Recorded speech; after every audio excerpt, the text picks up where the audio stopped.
What's going on, everybody? Hello. Pop up.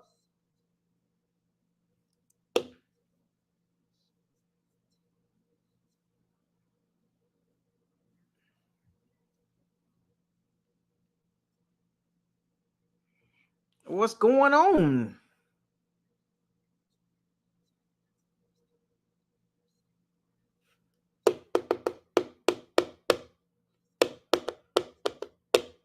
Come on in.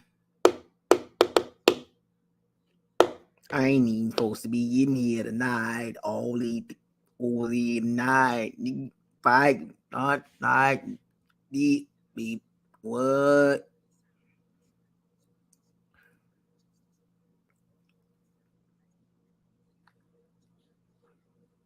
I ain't even supposed to be in here tonight. Holy, and fight, night. Beep, beep. What? Y'all don't know about that song. Y'all don't know. If you from Tampa, you know what that is. Y'all know what song that is? I ain't even supposed to be in here tonight. Holy. Oh. Y'all don't know nothing about that song, man. If you from Tampa, you know.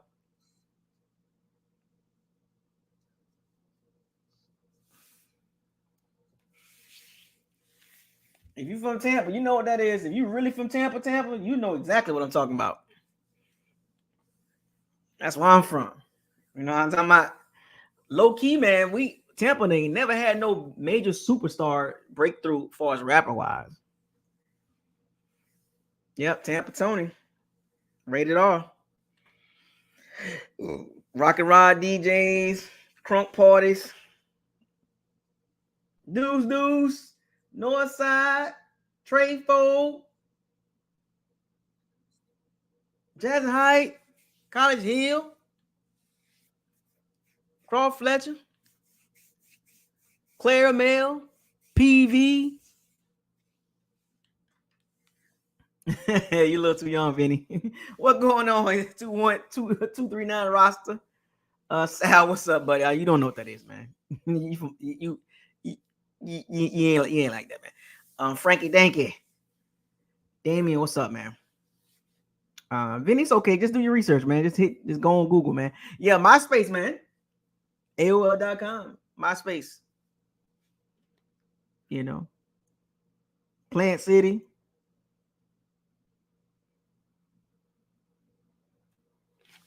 Yes, sir. That was the good old days, man. When now later was 15 cents. When Honey Buns was 25 cents. And Blow Pops was 15. Airheads 15 cents. Bubblegum 5 cents. Potato chips 20. You got a lot of chips for that little bag. Debbie cakes, oatmeal pies, the brownies. You know. Andy Cap hot fries, 25 cent bags. You know, back in the day, man, you know. The cookies. Remember those cookies that came in a little bag, the animal cracker cookies?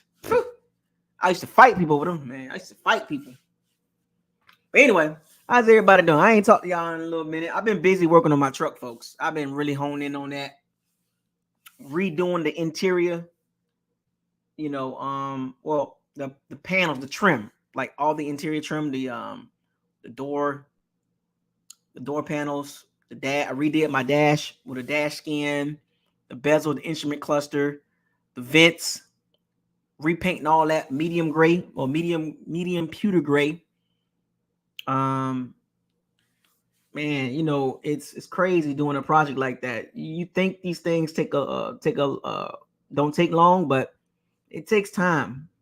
You know, the nickel and diamond, the tape, painter's tape, taping off things and painting doing your entire dash, your front end, not your front end, but your front interior from your dash all the way down underneath the AC vents, Doing all that stuff is not easy, folks. But yeah, so Adam, what's up, buddy? Dub, what's up, buddy? Brent, Fun Dip, man, from Tampa. We ain't play with no Fun Dip from Tampa, dog. We don't do no Fun Dip, bruh. Tampa, we don't get down like that. We a little different from a lot of people. In Tampa, we ate different. You know, especially in the summertime, you went to summer camp. Those frozen juices, the grape juices, they were frozen. Those big old round circle cookies, and that sandwich, that Cuban sandwich, whatever that was, it was a Cuban sandwich basically. It was soft bread, you know, with the ham and turkey and cheese, and you get your mayonnaise packets, your mustard. You know what I'm saying? Like, oh yeah, we built like that, Adam.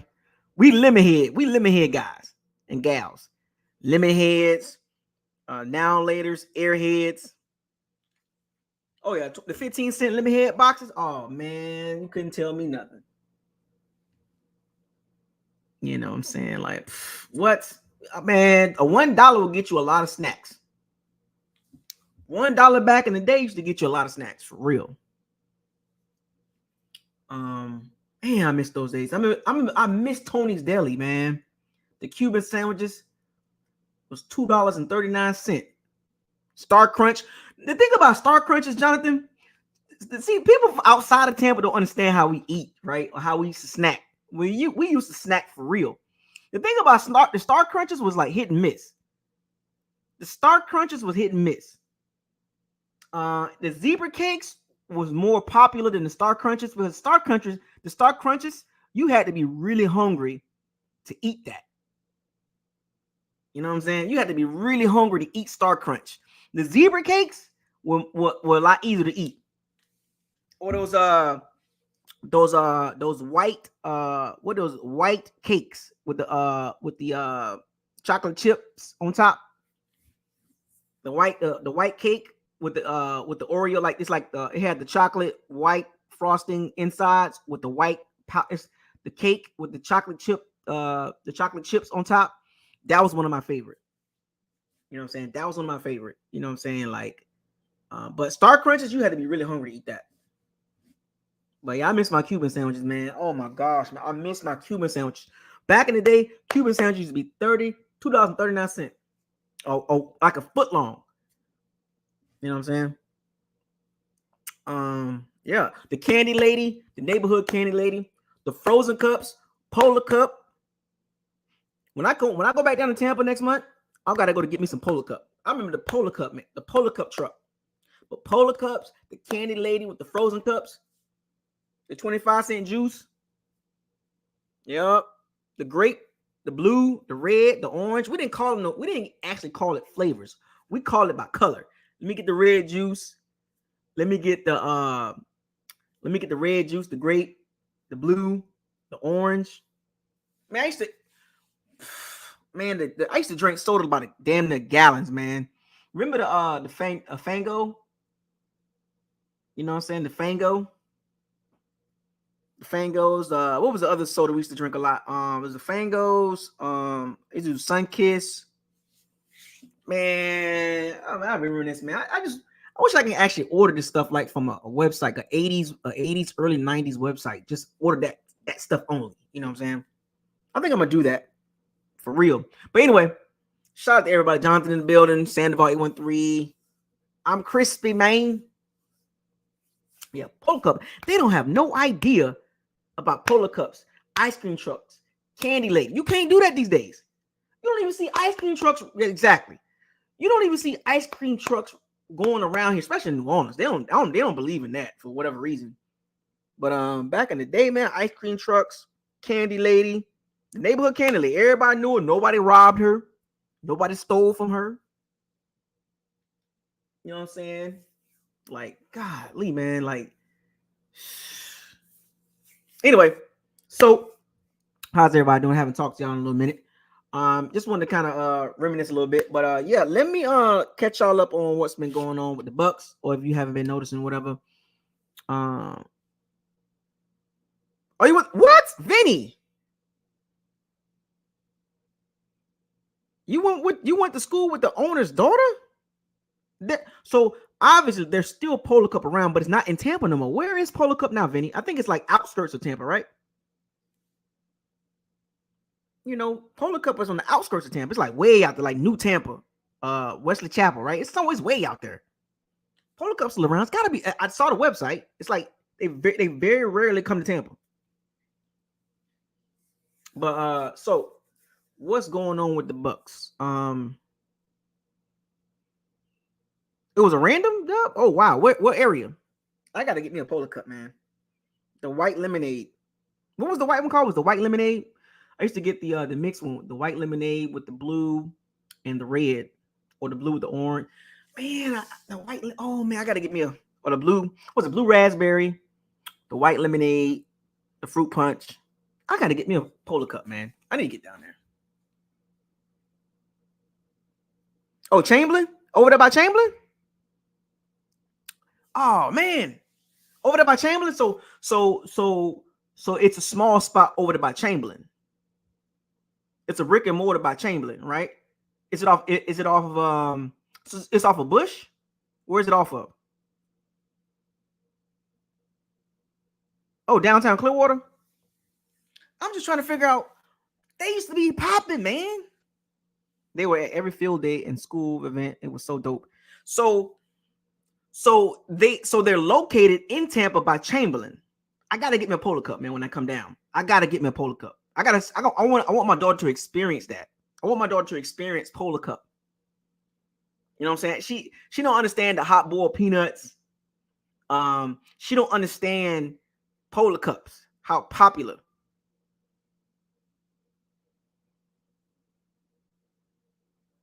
Yeah, the one I used to go, the one I knew, it was off of Bush, right across from Busch Gardens. That was the one I knew, and that truck used to drive in my neighborhood in Nucio. I gotta find me. They got a website. Polo Cup has a website, by the way. Y'all know that, right? When I come down, I'm going to Polo Cup. I don't care where it's at.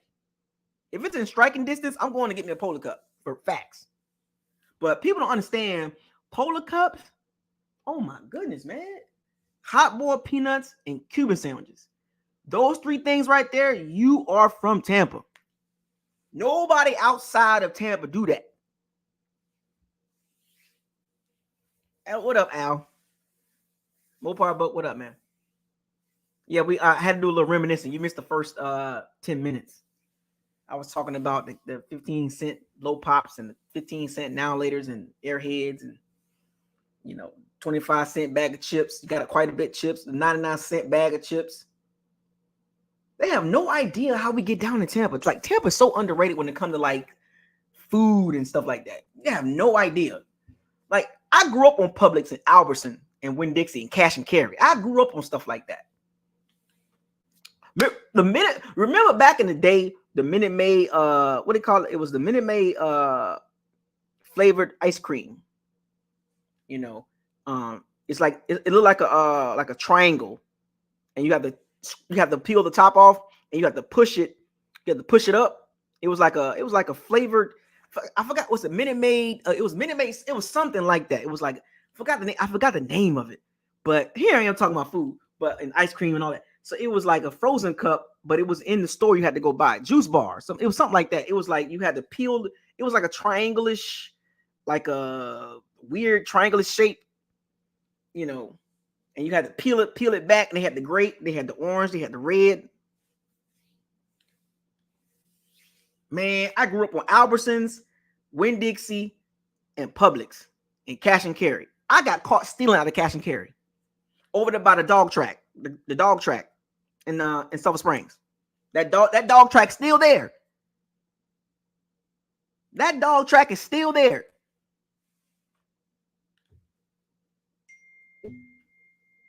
Yep. The Cash and Carry, the Piggly Wiggly, what was it called again? It was called not Piggly Wiggly. It was called what was it called? What was the name of that? No, it was Piggly Wiggly. No, it was, what was the other one? What was it called again? Let me see. What was that? Somebody said it in the picnics. No, it was Piggly Wiggly, I think. But Cash and Carry. I got caught stealing out of Cash Cow. I was stealing batteries. Yep. I'm not perfect, folks. The Krispy Kreme. Oh, the Krispy Kreme that was the one that's off a bush. Yeah, Piggly Wiggly. It was the one in Summer Springs. Yep. I used to go there all the time. Remember that rainbow candy? Remember that rainbow? Jeremiah, what's up? Creole King 33. What it do, man? Jeremiah, what up? Patrick Spooner. Remember that? It was like a it was in the plastic wrapper rainbow. Corey Jackson, what's up, man? Corey, man, look, man. Come on, man. Don't do me like that. The Krispy Kreme that I grew up on, it was one off of Waters, Nebraska. No, it was Nebraska. No, it wasn't Nebraska. It was what's the street before? It was a Bird. What's the name of that street that had the block? But no. Oh man. The Fishbowl. What's up, man? What was the name of that rainbow can? It was like polka dots with the rainbows. It was the Water. It was on Waters. The Krispy Kreme, but there was another one. Yeah, it was Waters. Was it Waters went? No, Waters run north. No, Waters runs east and west. Now, what was the one? It was over there by the DMV, the shopping center by the DMV, off of Florida Avenue. Yeah, Florida Avenue. That's what it was. Rudolph. I figured it out. Florida Avenue. It was the Krispy Kreme, Florida Avenue, because they had the DMV that was over there. They got the railroad tracks. It's like if you ride down Bush Boulevard, and you make a left on Florida Avenue. Yep. Oh, Publix chicken, man, they have no idea about Publix chicken. No idea. Marley Bivens, man. What's up? Now, don't get me wrong, New Orleans got some really good food. Don't get me wrong, but I miss Florida food. What y'all got, Marley? What y'all got in South Carolina? Which ones you got? Y'all talking about Krispy Kreme? What you talking about? Publix? Which one? Oh, they have no idea about Hungry Howie's. No idea. No idea about Hungry. You want to get some cheap, good pizza? Hungry Howie's, man. Hungry Howie's was the cheap, good pizza. It was cheap, but it was good. It sometimes, and then the old version of Pizza Hut was much better.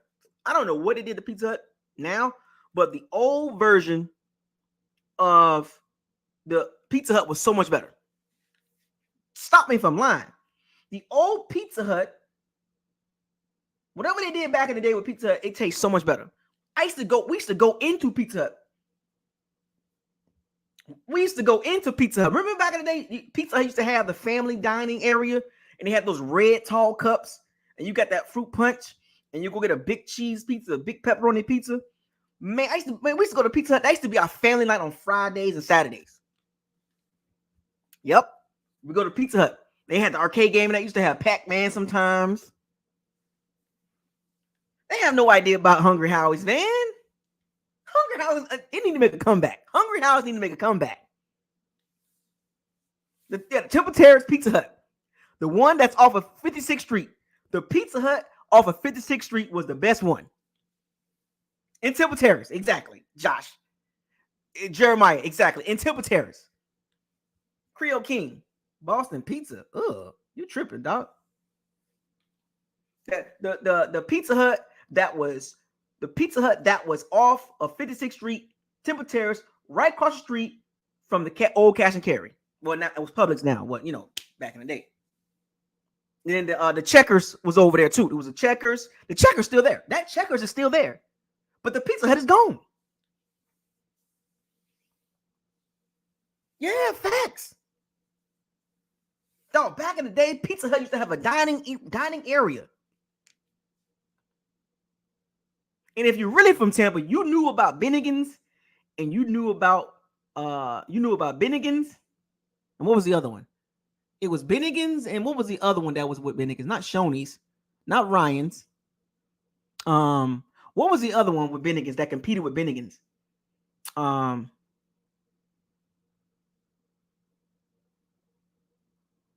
Dang it, what was the other? It was Bennigan's. Now, if you really like that, you knew about Bennigan's. Was it Po Folks? Eric, I think it was Po Folks. Steak and Ale. I remember Steak and Ale, but I think it was the one that was peaking, that was competing with Bennigan's. The Bennigan's that was off of Fowler. Ponderosa, that's what it was. Ponderosa. It was Ponderosa. They have no idea about Ponderosa. They have no idea, fam. They have no idea about Ponderosa. I'm trying to tell you, they don't know nothing about Ponderosa. What? Ponderosa? What? Stop playing with me. Stop playing with Ponderosa. Are you crazy? Ponderosa and Bennigan's? People don't know about the Bennigan's that was on Fowler, that was right in the shopping center in the University Mall.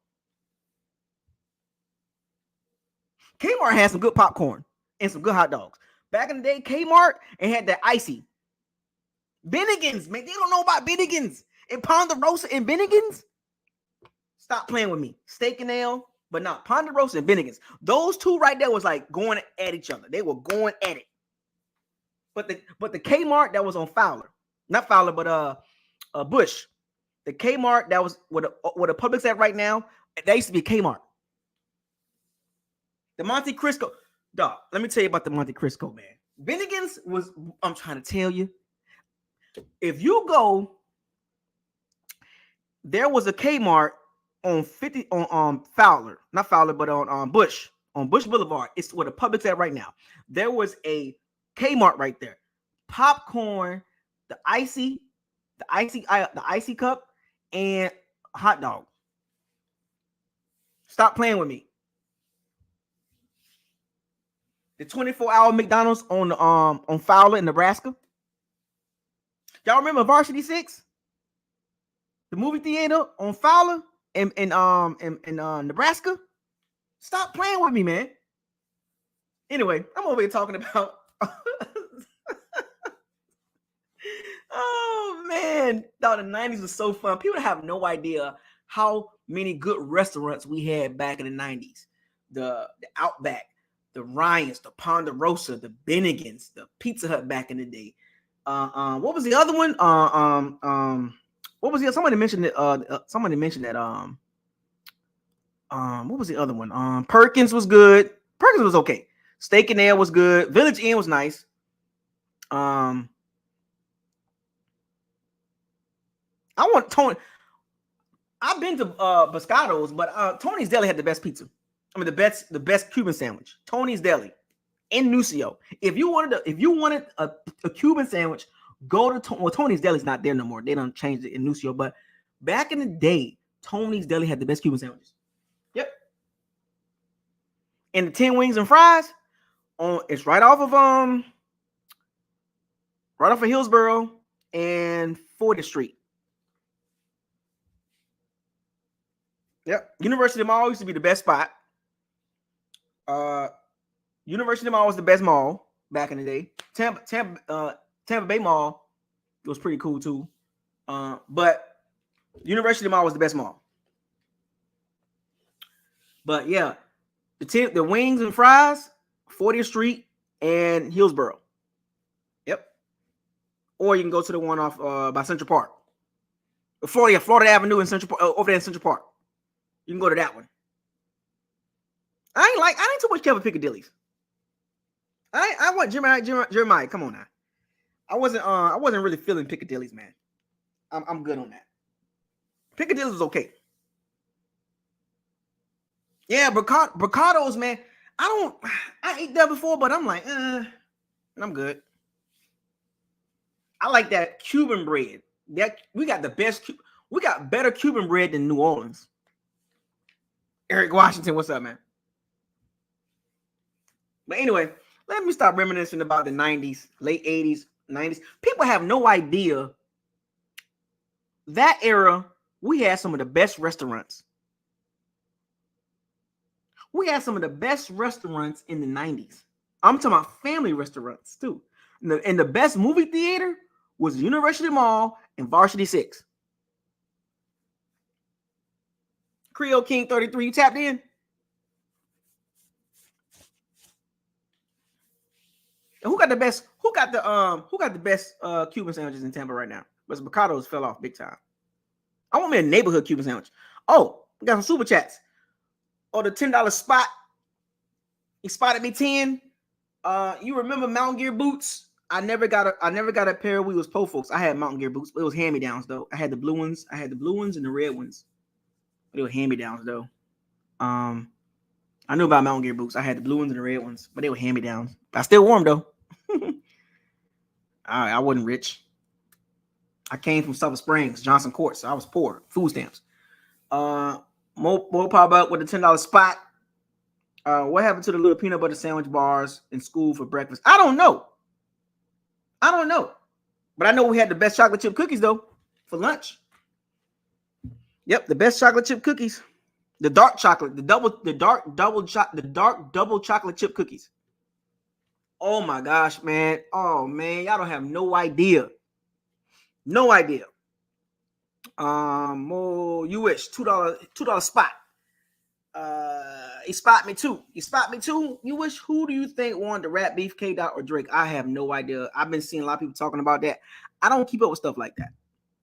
I think that stuff has nothing to do with my lifestyle as far as it doesn't have any impact on me. It doesn't make me money, but it doesn't do anything for me. So I'm kind of like in another direction right now. I'm on a different terrain. Like I'm a big hip hop head, R&B, all stuff like that. But this new stuff don't really get me going. Like I gotta follow what's going on. I just catch up when people mention it, but I don't follow it myself. I just go by what other people been talking about. I've listened to a couple, little diss tracks here and there, but I can care less about that, man. I heard K Dot is winning. I've read K Dot is winning. East Lake Mall. Oh, people. East Lake Mall, I forgot about that. Jeremiah. Oh my gosh. Oh, Baxley's Chicken. No, Joyce Cuban sandwiches. I heard about them. Kellen Yeoman. I've heard about Joyce's Cuban sandwiches. What are they really about? Now, I did have Charlie's. I had Charlie's before. Bocados, Charlie's. What was the other spot? Yeah, so what's up with this Joyce Cuban sandwiches? Where is that at?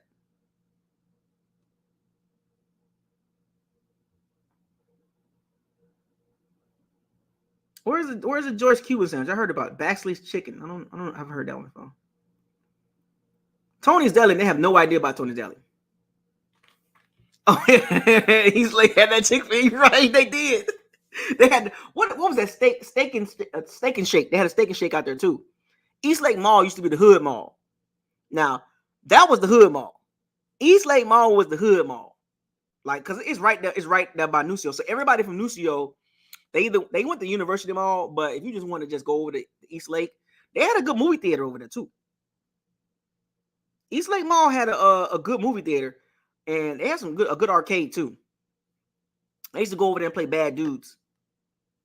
I remember the arcade game Bad Dudes, Shinobi, and Gauntlet. Oh, Manchew's overrated, man.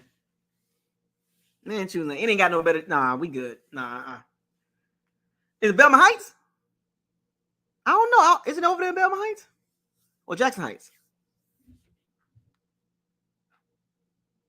Who do you think won, you wish? It is overrated, man. Like, once you had it a few times, well, I don't eat chicken no more. It's been like since 2018, 19. But when I did eat Manchew's, it was okay. It wasn't like nothing to be like, oh my gosh. I mean, I understand why people go get Manchew's. It's good. But I didn't grow up on that. So I can't tell you. I mean, it's good. It's not like the best piece of chicken I ever had. Yeah, Final Fight, Gauntlet, Bad News, Shinobi, Off-Road. Remember, we used to have laundromats in the neighborhood that you can go up there and play arcade games. Remember Super Off-Road with the 4 wheels that you had, like the yellow, the blue. You have the yellow truck, you had the blue truck, you had the red truck. And what was the other truck? It was yellow, blue, red. It was 4 trucks. Super Off-Road. It had the pedal too. They had the pedal. It was the red truck, the blue truck, red, blue, yellow. Was it green? And the silver truck used to be super fast. Remember that silver truck? Remember Off-Road? Remember it was 4 wheels. It was 4 wheels, 4 different colors. And That silver truck used to be super fast. And you used to have to buy your nitros. You had to buy your suspension. Or it's across from the projects. Yeah, Steak and Shake. Steak and Shake was at East Lake Mall. East Lake Mall was two levels. East Lake Mall was hood as hell too, man. I used to go there all the time. But Varsity 6 was the best movie theater to me. Mm-hmm. That's why I played Mike Tyson Punch Out. And the Washerette too. Y'all know what the Washerette is?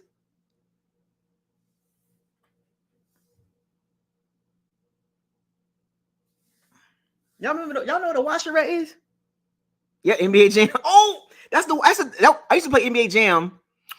There was a Washerette on Bush in a little shopping center on Bush Boulevard.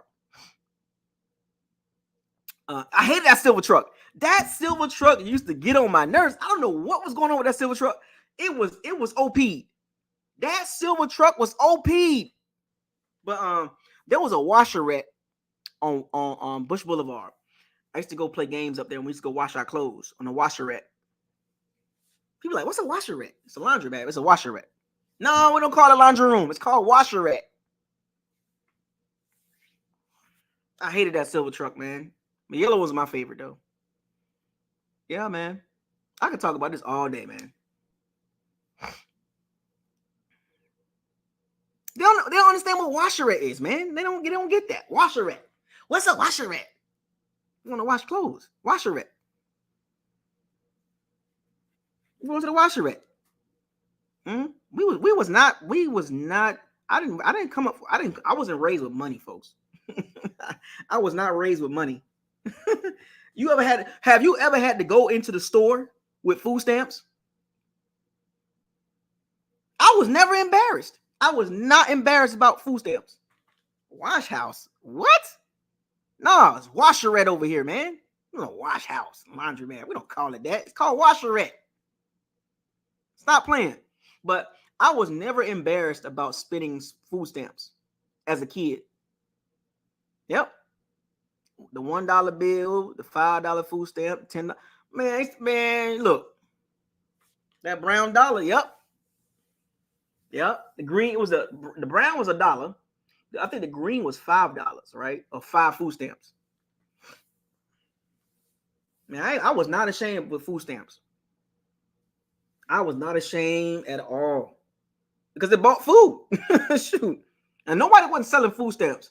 We were actually buying food.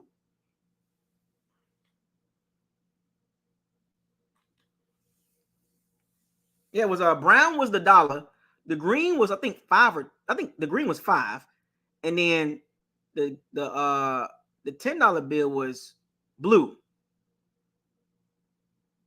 Yeah, okay, yeah. So yeah, I was not ashamed. I was not ashamed. Yep. Yeah, I was not ashamed, man. But anyway, so let's talk about Bucs, man. We have been talking about 90s. So shout out to everybody. So the Bucs. Let's talk about the Bucs real quick. So the latest news: Joe Tryon Stoinka, his 5th-year option was not picked up. Do y'all know why his 5th-year option was not picked up? Do y'all understand why his 5th-year option was not picked up? And his 5th-year option was $13 million. It was $13.2 million.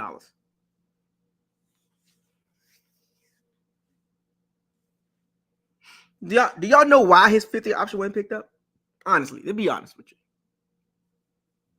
Be honest about JTS, man. Look, let me say this about any NFL player. I know we be talking noise about them like they trash and all that, but it's all love. But when you make it to the NFL, you're not trash. Okay. But when you are in the NFL, you're supposed to produce. Now, not all players produce. But here's the problem. When you are a first round pick, expectations are pretty high. You don't get but so many years to prove yourself. You know, first round picks, you got to be productive in year 2 at least, at a minimum. Year one, not a lot expected out of you as far as production wise, but year two, most fan bases want to see a jump from their first round pick. They can be 32nd, they can be the 31st, number 1, number 17. It doesn't matter. If you're in the first round, there's a level of expectation that you need to produce within a certain amount of time. You cannot be waiting on first round picks, especially in today's NFL. You cannot, like fan bases, we're impatient. Most fan bases are impatient, especially if you go in the first round, because if you go in the first round, you're the creme de la creme. Now, the thing about Joe Tryon-Stolinka, when you high insight looking back on it, he was overdrafted. He was overdrafted. Like he wasn't on a lot of radars as a first rounder. Now, here's the thing. If Joe Tryon-Stolinka was a third round, fourth round pick, would everybody be upset? Would anybody feel some type of way?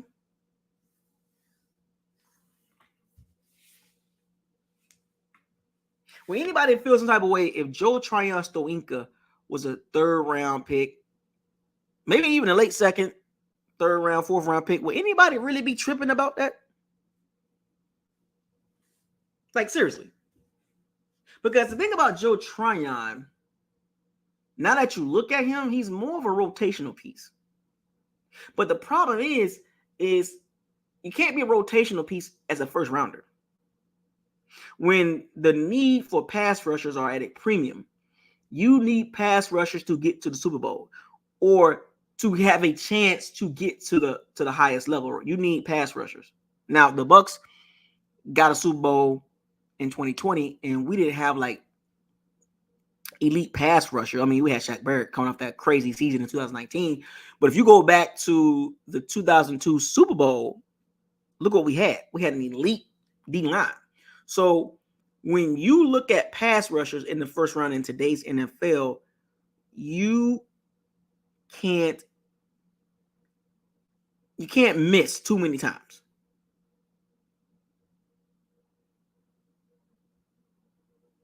You can't miss on pass rushers. Because see, when you miss on pass rushers, you got to double back and redraft that position back-to-back years. So remember I told you when you miss on a pick in the first round, that sets you back 2 years.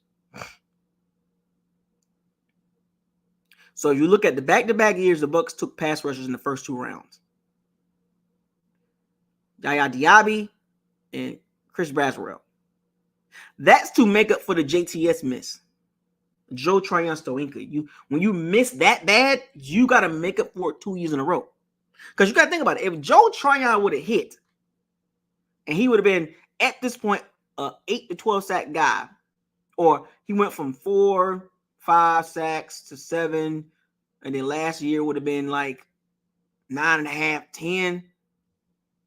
It's like, okay, they pick up his 50 option. Do you think we draft Yaya Diaby in the third round if Joe Tryon-Stolinka would have been the hit? No. We could have used the Yaya Diaby pick on something else.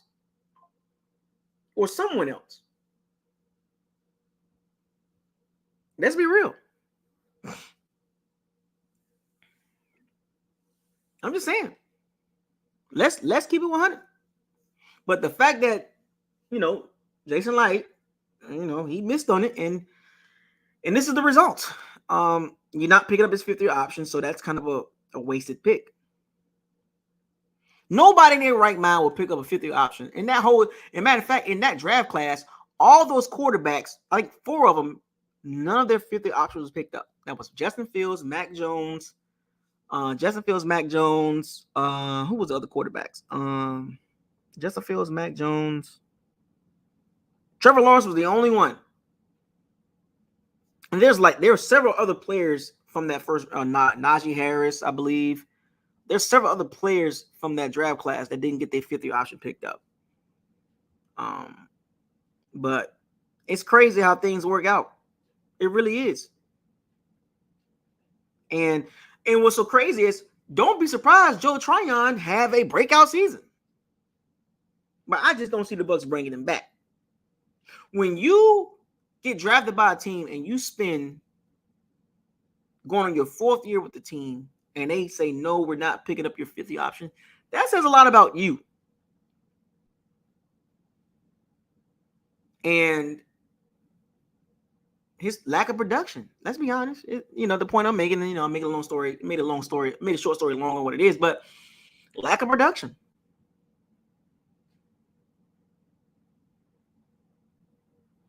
Lack of production. It sucks because we wanted to see him do good. Like the first year, nobody tripped because he was part-time. He got 4.5 sacks, almost 5 sacks, working behind JPP. So you think that he learned from JPP, and then when they moved on from JPP and Joe Tryon became the guy, he had another season, 4.5, 5 sacks. So it's like, okay, so 3rd year, last year, you would think he would have a breakout season, and then he did it again. It was like, wait a minute. 3 straight years of below average play as a pass rusher, 4.5, 5 sacks as a D tackle. I'm fine with that.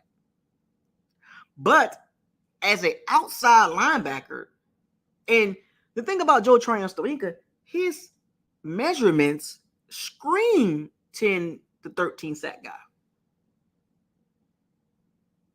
So what is Joe Tryon-Stoinka missing? Why can't he go from a 4.5 sack, 5 sack guy to a 10 to 12 to even 14 sack guy? What is he missing?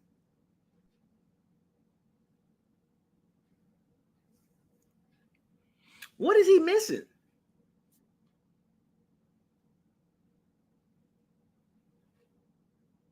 Here's the dangerous part about missing those first round picks. The OJ Howard, the Devin White, the Joe Tryon-Stoinka is like, oh my gosh, that's 3 of them right there. 3 first round picks. You didn't get nothing for OJ Howard. You didn't get nothing for Devin White. And you probably ain't going to get nothing for Joe Tryon-Stoinka. That's 3 first round picks. That hurt the team. And here's the thing about the Devin White and the Joe Tryon picks. Those really hurt. Because if Devin White would have performed to his what he should have been at, what he was drafted at, the Levante Davis situation wouldn't be such a big deal. If Devin White was balling out, he's clearly the better linebacker, doing his thing, leading the team, whatever, doing everything Levante David do, I don't think the Bucs would have been so, hey, we got to bring Levante David back. Like, that's like changing of the guard. Devin White, you're the guy. And then you fast forward to, if you go back to OJ Howard, tight end in the first round, the measurements was there. He didn't perform. Got hurt. Set the team back a couple years. Right? And then you fast forward to Joe Tryon, the measurements are there. Last pick in the first round. Okay, do something. Nothing.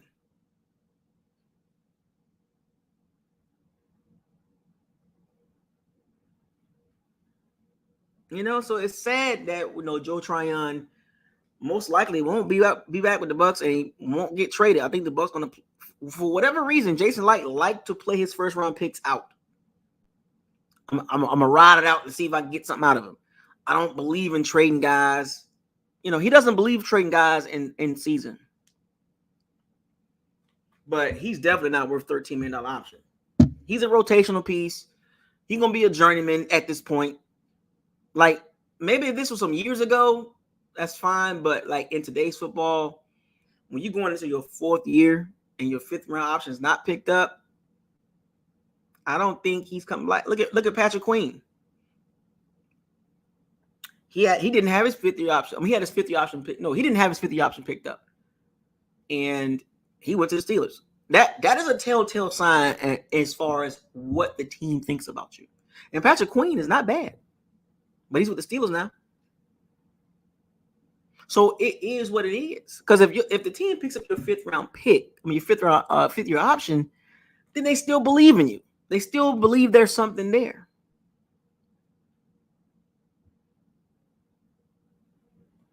But when you miss on first round picks, especially at a premium position, it sets your team back 2 years minimum. Because now you're playing catch up when you could have been drafting other positions, running back, cornerback, O-line. I'm talking about the Bucs.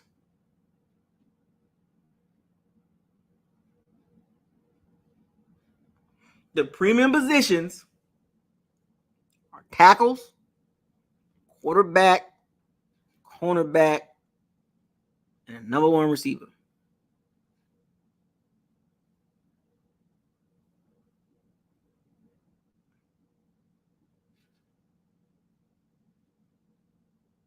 The Bucs can't draft pass rushers.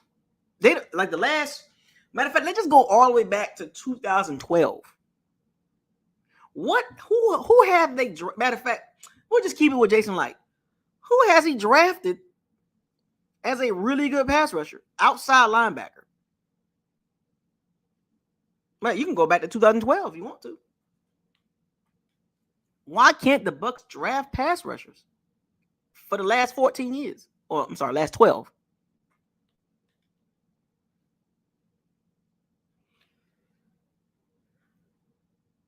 The Bucs not good at drafting quarterbacks, pass rushers. Like, why can't they? Why? Running backs. Like, what's the deal here? The premium positions, they're not good at. As an overall organization, and these last couple drafts kind of like put the cherry on top with the Logan Hall the following year. When you need pass rushers, the Bucs don't know how to do it. Quarterback and pass rushers, the Bucs are terrible. Terrible. Or when they did draft quarterback Steve Young and Doug Williams, they didn't know what to do with them.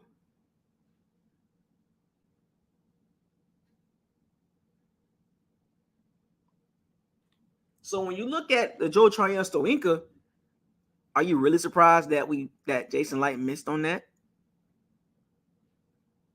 Are you surprised that Jason Light missed on a pass rusher? Now, last year, Yaya Diaby, 7.5 sacks, Kalaji Clancy, but Kalaji Clancy is the interior player. So we're talking about pass rushers on the outside. You really shouldn't be surprised because he hasn't done a good job in that area. Then now you got Chris Braswell, right? We gonna see. Now, there were some guys drafted after him. Okay, there were some guys that was, pass rushers that was drafted after Chris Braswell. We're going to see.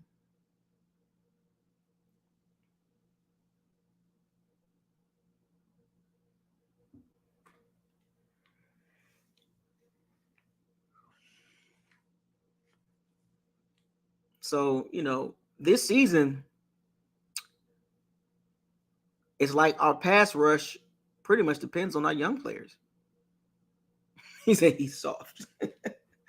Our pass rush literally depends on Yaya Diaby making a jump and Kalaji Clancy. That's scary, folks. That's a lot of pressure on the rookies because we don't have elite pass rushers. As good as Yaya Diaby is, outside linebacker, he's a little stiff. As good as Kalaji Clancy is, he has limitations. And he's got short arms. So he's going to have to be quick than as far as more quicker than strong. And then if you go back and watch tape, he had some great moments. He had some good moments. Then he had some moments where he didn't do anything because it's just the size, the sheer. When he went against good O-lines, he didn't do a lot.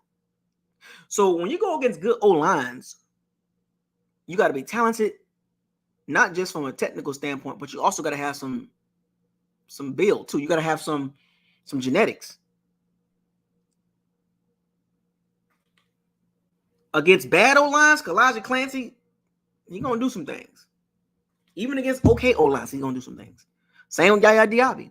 But when they go against elite tackles and elite guards, they're going to get washed. We saw that already. I literally saw our young, talented pass rushers get washed by good O-lines. I mean, like, literally washed. Like, they didn't do anything. Even Yaya Diaby in particular, he hit a wall that he wasn't doing anything. He needs to work on he needs to get more flexible, and he needs to stop, not saying he needs to stop, but he relies on brute strength. That's not going to work against good tackles. And a lot of teams got good tackles on that schedule. The teams that we are playing this season, there are some good tackles on those opponents. If you look at the list of teams at the Bucs that's on the Bucs, home and away games, opponents, home opponents and away opponents, go look at those teams, look at the tackles. And it ain't that many slouches. So week in and week out, Yaya Diaby, Joe Tryon, and Jose Ramirez, and whoever's Marquise Watts and William, it doesn't matter. There are some good tackles that the Bucs pass rushers are going to have to face this season.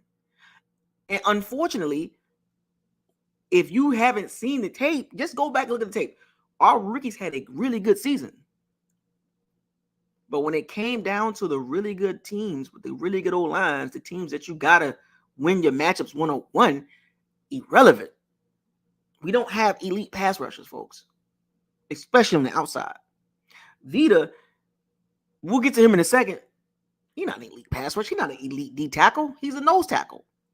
I can name 10 D tackles that are way better than him. So if you want to put Vita in a D tackle position, by all means, go ahead. But I can name 10 of them that are easily better than him, pass rushers. Vita is brute strength. I'm talking about pass rushing skills. He don't have that. Elijah Clancy got more pass rushing skills than Vita. Clear to see that. But he's small. And against good guards, he gets washed.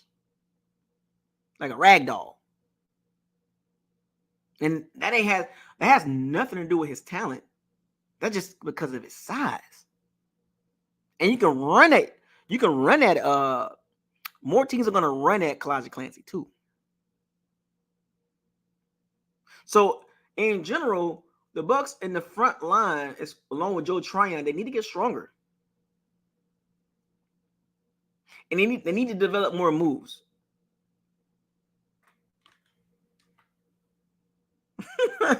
I'm just saying, and Braswell will get some playing time. Plenty.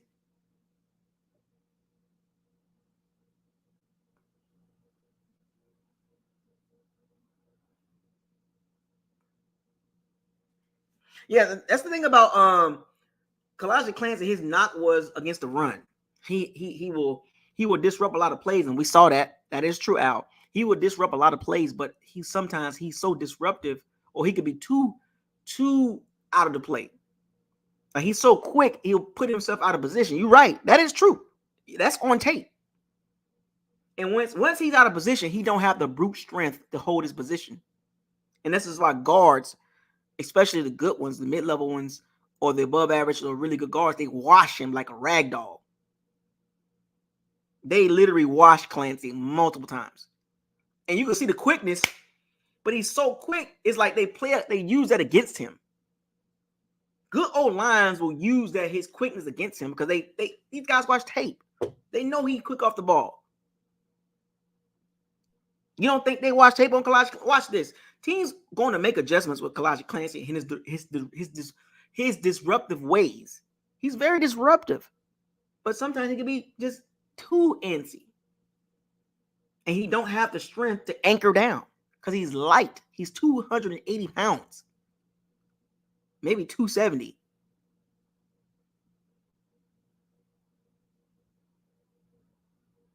Elijah Clancy is a big play guy, but guess what? That comes with risk. Teams are going to run at him. They're going to test him a lot more this season. Legit, like the first year, okay, but the second year teams adjust. especially the ones. Did you watch the Detroit game? What did he do in the Detroit game? That's my point. What did Joe Tryon do? Yeah, Diaby. We don't have elite pass rushers. And I'm so disappointed that the Joe Tryon situation didn't work out. Because we needed that guy to work out. Especially as an outside pass rusher. We needed that pick to work. It still can for this season, but even if he does good, I just don't see the Bucs bringing him back. I don't see the Bucs putting a lot of money into him.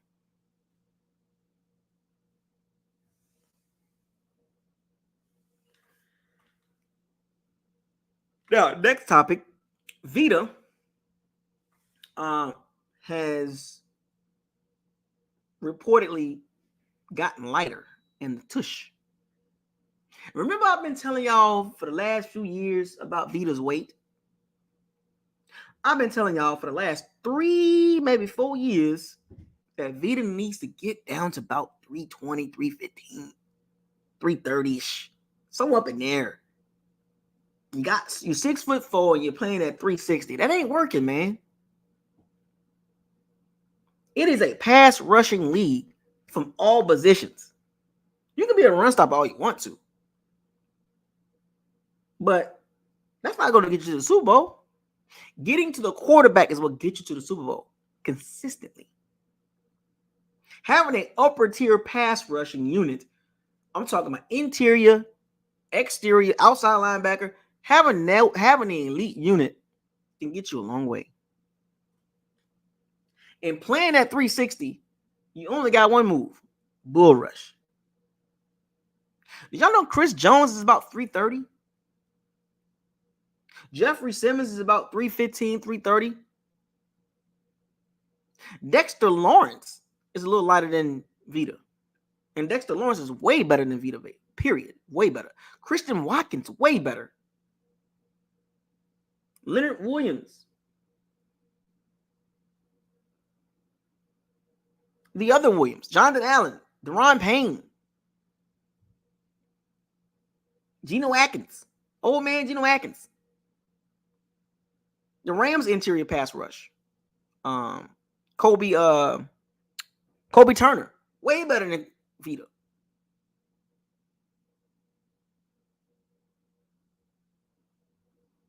In the first game, he had sacked.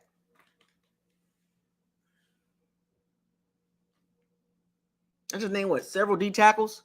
And I don't even look at Vita as a D tackle. I look at him as a nose guard, a zero tech. To me, Vita is a zero tech, a straight up zero tech. He's not a D tackle. But he's coming in lighter this season. Now, I don't know exactly how light, but he needs to get more moves. And to be honest with you, at this point of his career, how much better can he get? Let's be honest. I mean, how much better can he really get? He was never a pass rusher. He's not a Dexter Lawrence. He's not a Deron Payne. Like, he's not a Justin Mbuke. He's always been a big dude that used brute strength to push centers back into the quarterback. He don't have any moves. So I'm just trying to figure out how much better can he get? Even coming in this season under 340. Let's just use 340 as the number. If he comes in at 335, 330, what can he really do as a pass rusher? We haven't seen that. He might start the year out pretty good because he's going to be fresh.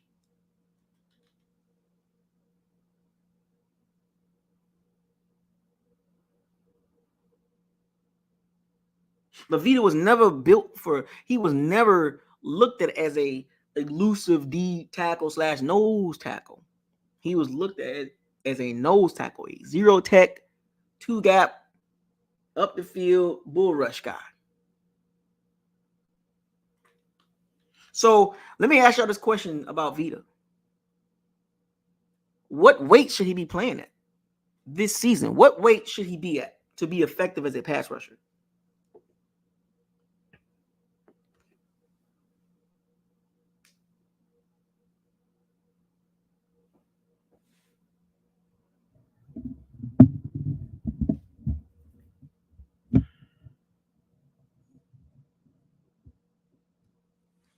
Yaya Diaby is a straight up and down pass rusher. No moves, no bend, just a powerful pass rusher.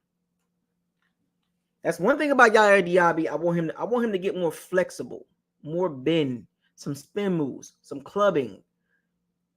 His 7.5 sacks, I think, from what I'm mistaken, if I'm looking at the tape correctly, his 7.5 sacks pretty much look the same.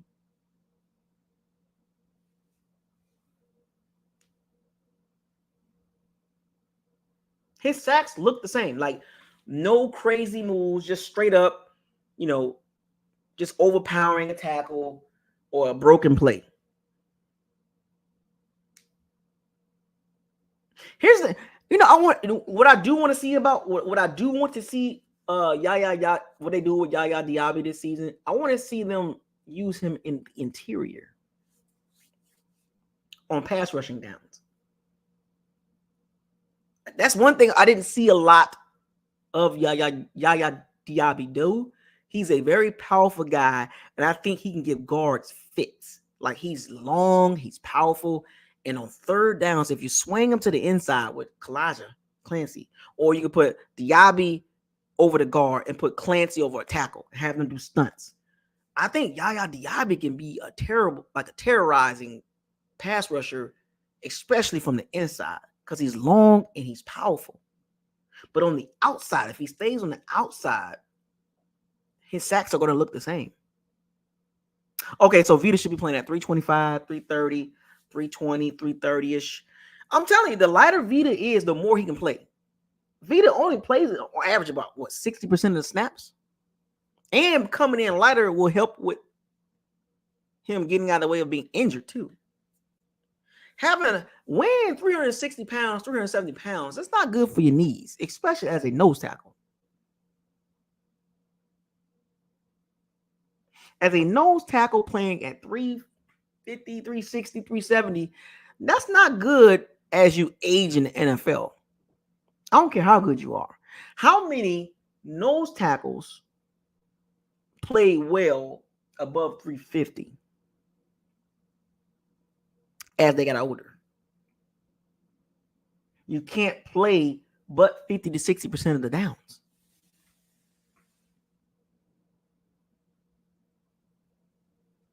I just don't remember any heavy set nose tackle being really good as a pass rusher. I'm talking about heavy. I'm talking about over 330. So my question is to you guys, what are you expecting from Vita as a pass rusher this season? I hope you got realistic expectations, because he's never going to be that type of pass rusher. Dexter Lawrence is the only one that I know that's like over 330 pounds. And this dude is really good as a pass rusher.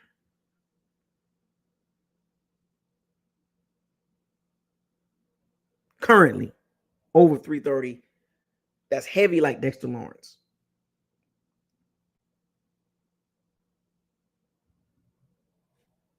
So what are you expecting from Vita as a pass rusher this season? When he comes in light, and the pictures show it, if he comes in light, I'm thinking he's going to do the same.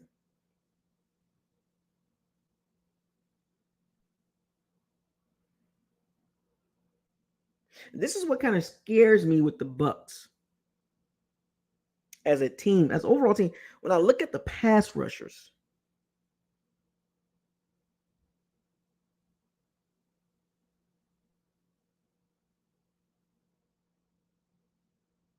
it scares me because we don't have an elite pass rusher.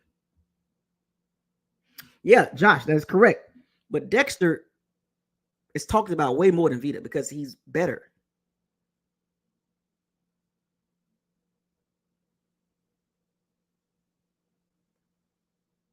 Well, I've actually seen Dexter with pass rushing moves. I don't see Vita doing it.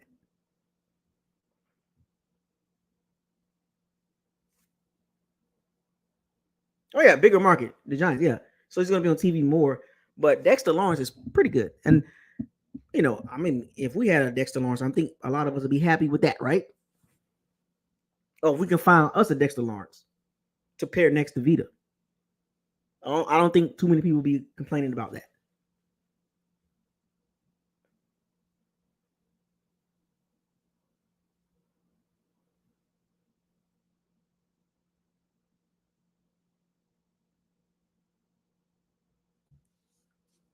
No, I'm talking to I'm in particular. I'm just talking about the pass rushers. I'm not talking about blitzing, linebackers blitzing, nickel blitzing, safety blitzing, cornerback blitz. I'm just talking about the OLBs, the DTs, the DNs. How many sacks can they get as a unit? Or how many sacks should they get as a unit? I'm talking about the outside linebacker. I'm talking about the D tackle, D ends, nose tackle. What do you expect them to do as a pass rushing unit? Because to be quite frank, folks, their pass rush win rate, was terrible.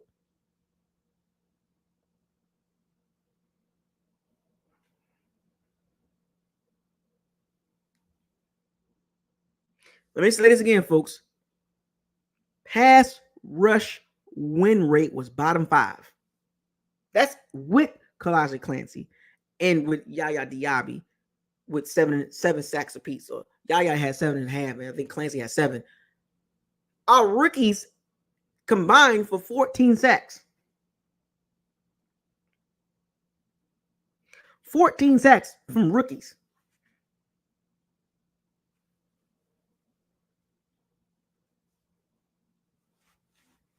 The Bucs pass rush win rate was bottom 5. That is a fact.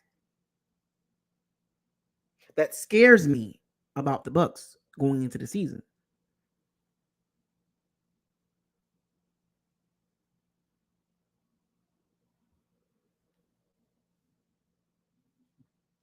The Bucs must get better. In particular, Joe Tryon must contribute 10 sacks, man. Can we get 10 from Joe Tryon? I'm just talking about, I want to see the Bucs pass rushers. That's excluding safeties, linebackers, nickel, and cornerbacks. I just want to see the Bucs outside linebackers, D ends, nose tackle, D tackles, get a lot of sacks.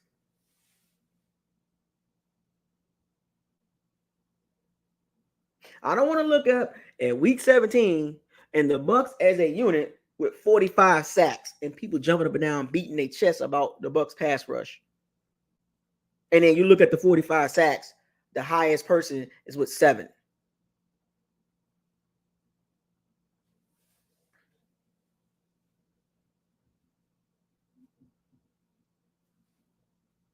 Yeah, the Bucs got 47 sacks. How many is from Antoine Winfield Jr. and Tariq Smith, Agent Smith? Tyke Smith, Agent Smith, aka Agent Smith. How many sacks does he have? How many sacks does Jordan Whitehead have? How many sacks Winfield Jr., Zion McCullough, Levante David? How many sacks? Oh, the Bucs got 47 sacks. Well, 5 guys that don't play in the trenches. Each one of them got 3 sacks apiece. That's 15 right there. Well, Winfield Jr. might have like 6. So that's 18 sacks between 5 guys that don't play on the D line.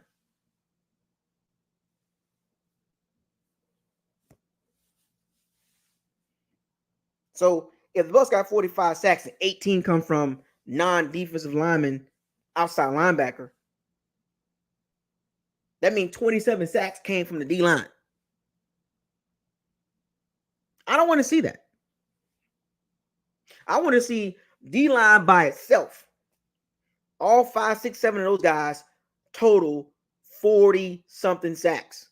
And then you add in everybody else, pushes us up to like 59, 62, 63 sacks. That's what the Bucs got to get to. So until that point happens, the Bucs pass rush is below average. So until the Bucs can show that the The pass rushers, the guys in the trenches, can get 40 sacks by themselves without blitzing. Do y'all understand how much better the Bucs will be? And we can just get pressure with 4, sometimes 5. That means you can constantly keep 7 guys or 6 guys in coverage. And that makes your defense a lot better. That means Todd Bowles can do a lot more. Larry Foote can do a lot more when your starting 5 in the trenches consistently get to the quarterback. You don't have to blitz. You can disguise blitzes like crazy.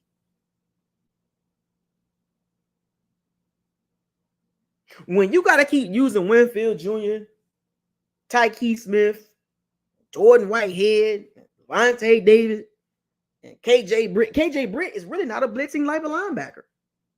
So I wonder how they're going to play with the Levante David situation.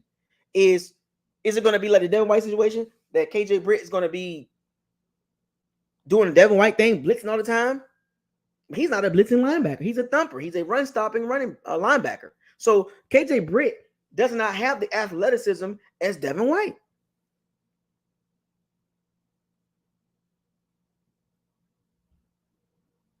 So we lose Devin White to the Eagles. So we gain a much tougher linebacker against the run, but we lose athleticism in that position.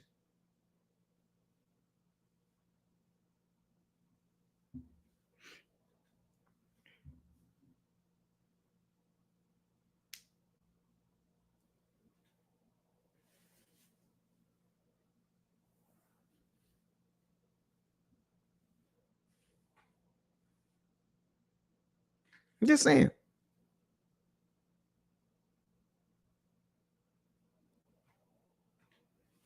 Consistently, the two young guys, the Kalijah Clancy and the Yaya Diaby. That's our hope. That's what our pass rush is hoping for. Them guys go from 7 sacks to 10 to 12.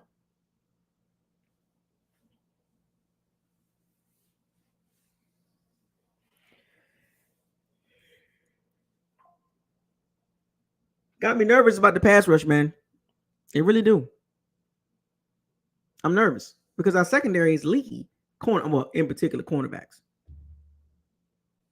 The safeties will be fine. I think Jordan Whitehead is definitely an upgrade over Ryan Neal. But Jordan Whitehead is more of a thumper. He's not a cover safety. Remember, he had 3 interceptions in week 1, week 2, and had won the next 16, 15 games. So what does that tell you? And those interceptions he had, the ball was thrown right to him.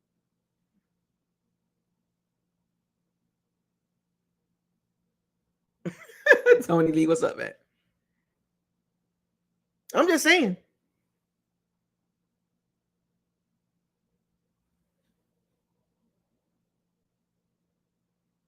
Got me nervous. Jordan Whitehead is a thumping safety. He's going to get injured. He's going to get nicked up. He's going to make some big hits.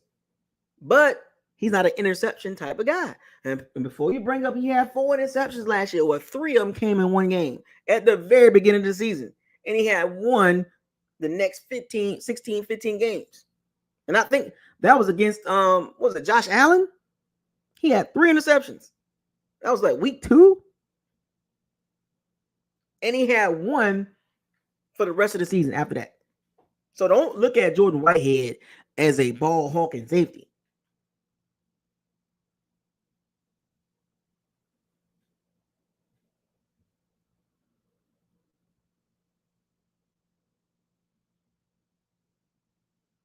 Week 1, he had 3 interceptions.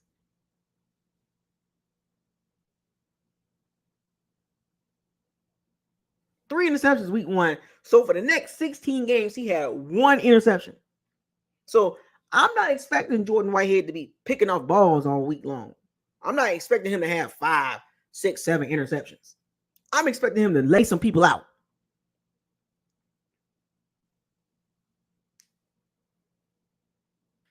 I'm expecting Jordan Whitehead to lay people out and also get hurt while doing that.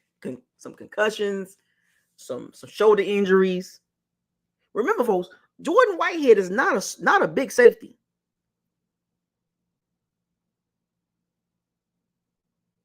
Yeah, Molly Bivens. Yeah, he was throwing bomb interceptions like it was arm punts. It was like he was just throwing it up and Jordan Whitehead was just catching it like, hey, thanks. It's not like he was making spectacular interceptions. Nothing to take away from Jordan Whitehead, but I'm saying those interceptions he had was like, come on, bro. Anybody, I can catch that. So I'm not expecting Jordan. I don't have high expectations for Jordan Whitehead to be a ball hawking safety. That's not why you bring him in. You bring him in as a thumping safety to lay the wood, to bring some aggression to the Bucs secondary. Winfield Jr., he's a really good tackler, but he's not a thumper. Winfield Jr. is an ankle tackler. Or I'm knock the ball out, I'm gonna tackle your ankles, I'm gonna clip your knees. Jordan Whitehead is the opposite of Winfield Jr. when it comes to tackling. Jordan Whitehead is not going to try to tackle your ankles. He's going to try to throw his whole entire body, his whole entire soul into your body to knock you down. And playing like that gets you hurt a lot. So he's the opposite of Winfield Jr. when it comes to tackling. Now, Winfield Jr. is a really good tackler, but he's not a thumper. I've seen it multiple times. Winfield Jr. make a clear ankle tackle when he could have lined that dude up and knocked him silly. Winfield Jr. don't go for those type of hits. Jordan Whitehead does.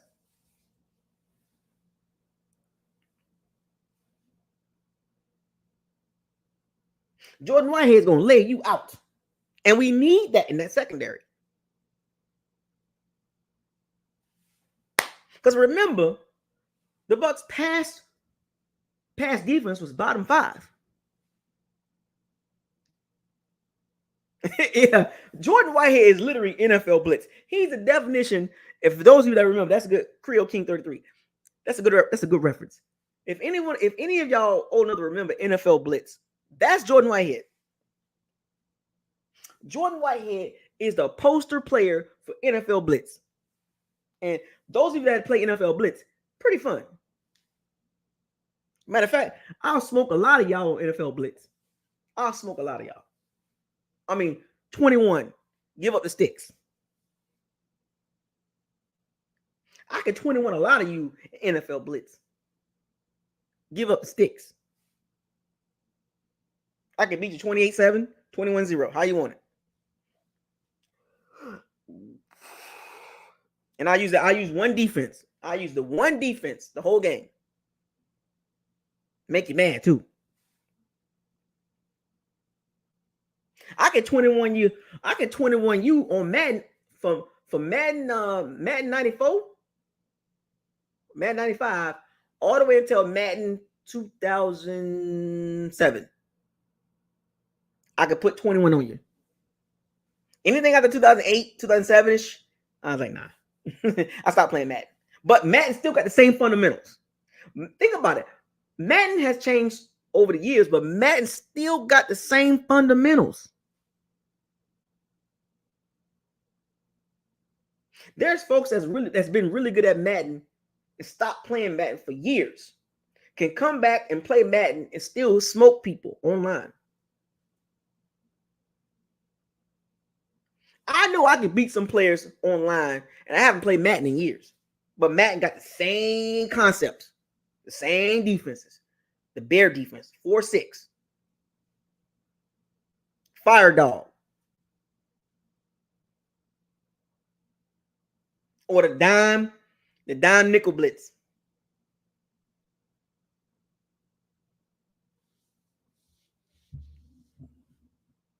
I can 21-0 on Tecmo Super Bowl. Tecmo Bowl and Tecmo Super Bowl. Joe Montana Sports Talk Football. I can super play action football. I can 21-0 you. Easy. Because football got the same concepts. Madden got the same concepts. The same run plays. But you can run the same run plays. The read option. Stop playing with me. Who want that smoke? Put 21-0 you real quick. with the same plays.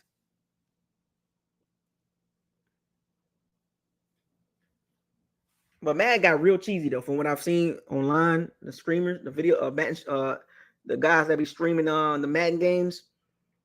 Madden got so cheesy, man, so cheesy.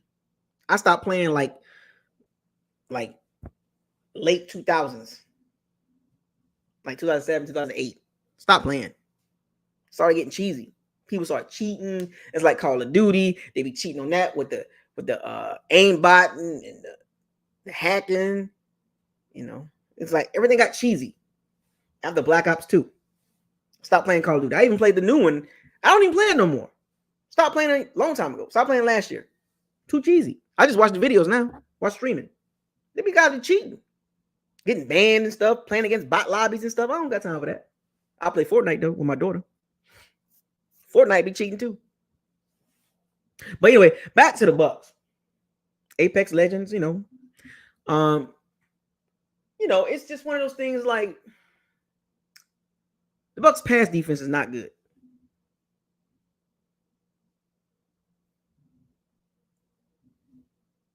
The Bucs pass defense is not good. And the reason why it's not good is because of the pass rush. It's a direct connection. So with the Vita situation, the Joe Tryon situation, the Logan Hall situation, and in particular, the Joe Tryon and Logan Hall situation, I just don't like it. I don't like it this season. Going into the season, I don't like neither one of them.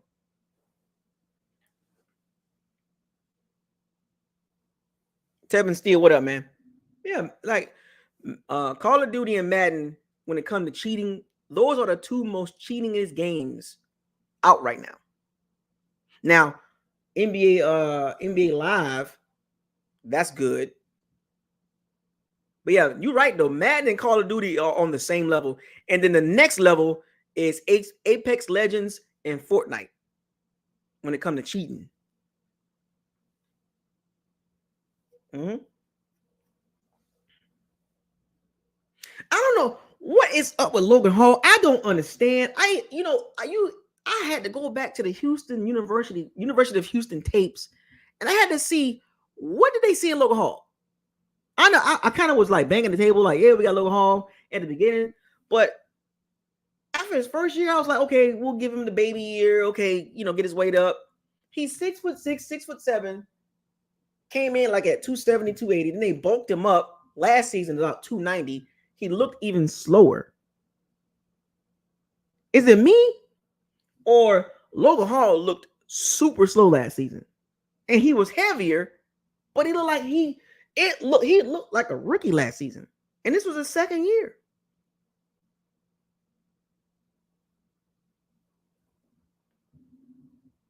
I had to go back to the tapes. I'm like, what? Why is Logan Hall looks the same as he did in the University of Houston as he now in the NFL? Who is developing Logan Hall? I'm just saying, he looks the same. He plays the exact same way as he did in University of Houston.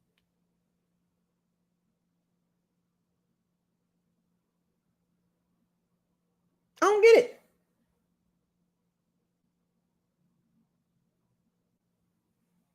Yeah, it's about 3.2 seconds. Well, no, it's 2.8 to about 3.2 seconds.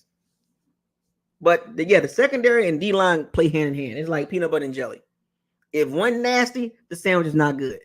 Think about it. How many times as a kid you've come across a peanut butter and jelly sandwich that was bad? Like the peanut butter was good, but the grape jelly or the apple jam was bad. People don't understand that part. The apple jam, the apple jelly, apple jam, the Concord. Folks, I used to tear me up some peanut butter jelly. What about the peanut butter and jelly that came in together in that jar that you see the grape and the peanut butter jelly, the swirl, the lines, right? The jar. What is it called again? What that jar is? With the peanut butter and jelly, they had them in there in the same jar at the same time. You got the grape, peanut butter, grape, peanut butter, grape, peanut butter in the jar, and you stick your knife in there. And how many times you come across the peanut butter and jelly sandwich that was nasty? Or like you ate the peanut butter and jelly sandwich and you was like, you peeled. See, how I make my peanut butter and jelly sandwich was it was the peanut butter on one side and the jam and the jelly on the other side. And when you put them together and you eat it and then it don't taste right, you unpeel the bread, you pull the bread apart and you eat the peanut, because 9 times out of 10 the peanut butter is gonna be better than the jelly. Goobers, yeah. 9 times out of 10, the peanut butter is going to be better than the jelly, because the jelly or the jam is hit and miss. The apple jelly or the apple jam, strawberry jelly, grape jam. I'm just saying. Smuckers. Yep. That jar. My dad used to always buy that jar all the time.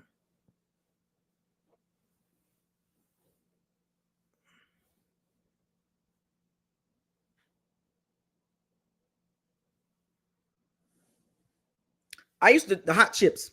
It was hot chips, hot Cheetos or hot chips to the peanut butter and jelly, not the regular chips.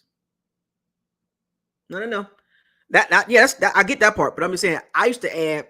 I was a big Lay's hot chips guy, hot Cheetos, hot Lay's guy. So I would do that with the sandwich. Stopped up. My dad. You know what? Real quick to say this. When it was time to boo boo or take a number 2, whatever, the one line used to always come up was, "You stopped up." The Peter Pan peanut butter jelly was always hidden. I didn't like the peanut butter with the crunch with the nuts in it. I did not like that. My dad used to get that sometimes too, and I used to eat that the peanut pan, not the creamy, but it had the nuts in it, the peanuts in it. I hated that Peter Pan.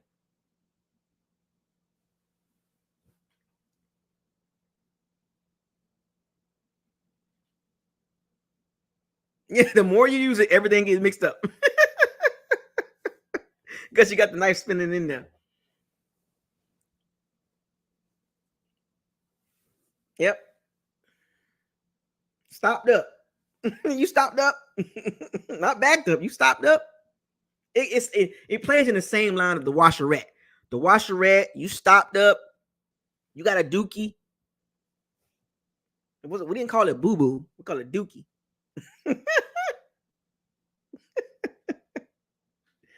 Jiffy, oh man, I hated that crunch peanut butter. I hate it.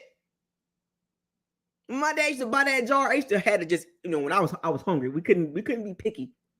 We couldn't be picky eaters. So I had to make it work. When you put that crunchy peanut butter Jiffy Peter Pan, when you put that on the bread get all ripped up. That's how you know your peanut butter bad. When your peanut butter is bad when it breaks the bread. When it tears your bread up. When you go to spreading that peanut butter and your bread start tearing up the Wonder Bread. Y'all remember that? If you was poor, you remember Wonder Bread. You remember that Wonder Bread when you was poor? It was Wonder Bread. Have you backed up? And you put that peanut butter on that Wonder Bread, your bread all tore up from the inside. You like, golly, you can't even put peanut butter on that bread. That bread was so frail.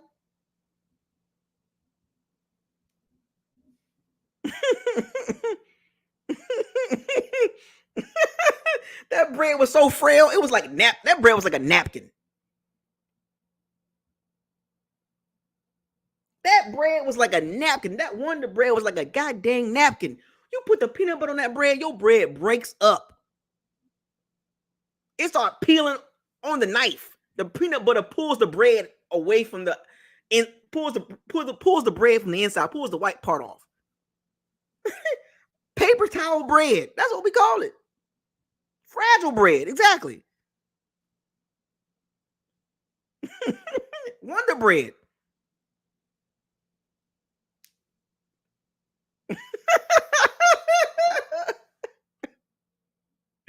I'm telling you, man. I hated Wonder Bread, but I couldn't be picky though.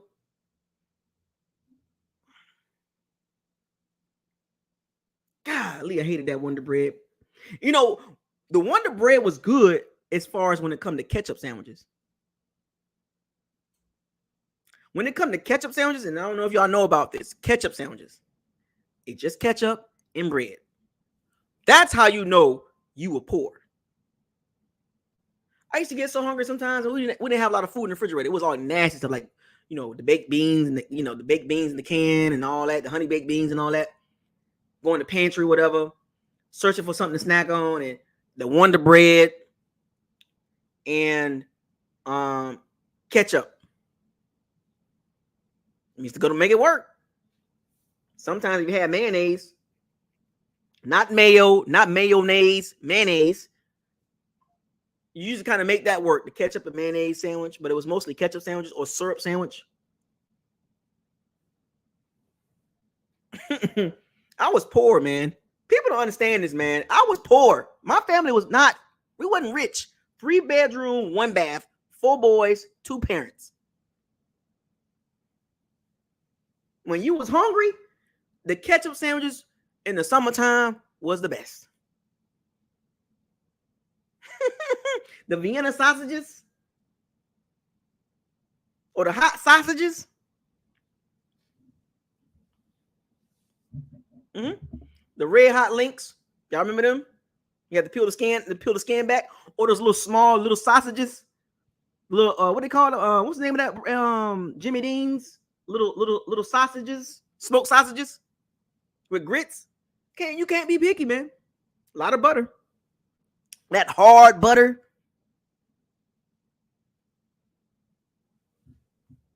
I'm telling you, man, ketchup sandwiches.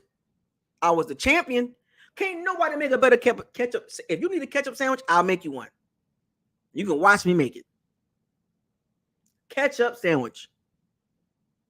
I can make the best ketchup sandwich, the best syrup sandwich with just the right syrup. Just enough syrup that can make the bread not too sloppy. And the big old gallon, it felt like it was a gallon of juice, but it felt like it was 2 gallons of juice. The red juice. That big old gallon, it was a gallon of red juice. It wasn't even Kool-Aid. It was worse than Kool-Aid. It was worse than Kool-Aid. That big old red gallon juice. That thing, I think it was like $1 back in the day. Yep. They had the red, they had the orange, but the red was the most popular. And sometimes when you go to the corner store and you go get one, it's already leaking. Yep, it's already leaking. The big red gallon juice at the bottom of the freezer when you go in the corner store, 9 times out of 10, it's leaking a little bit. And it was worse than Kool-Aid. And it felt like it was 2 gallons.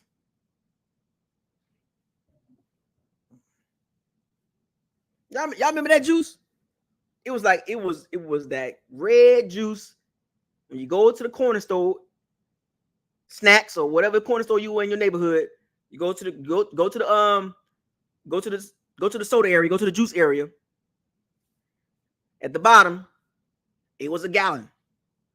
But I swear to God, it was like 2 gallons. It felt like it was 2 gallons in the summertime.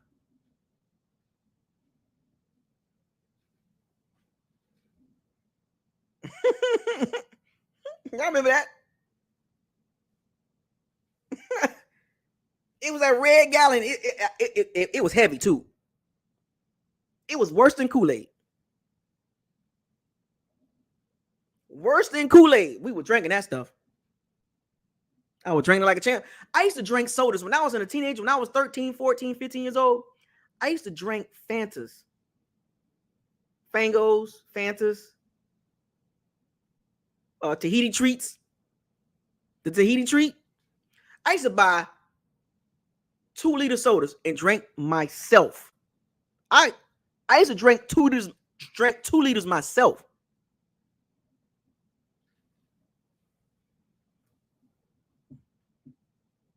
Anyway, back to the Bucs. Now, the other part I want to talk about, the Tahiti treat, dog. Don't sleep on that Tahiti treat. And the fruit punch, the kiwi strawberry and the fruit punch mystics.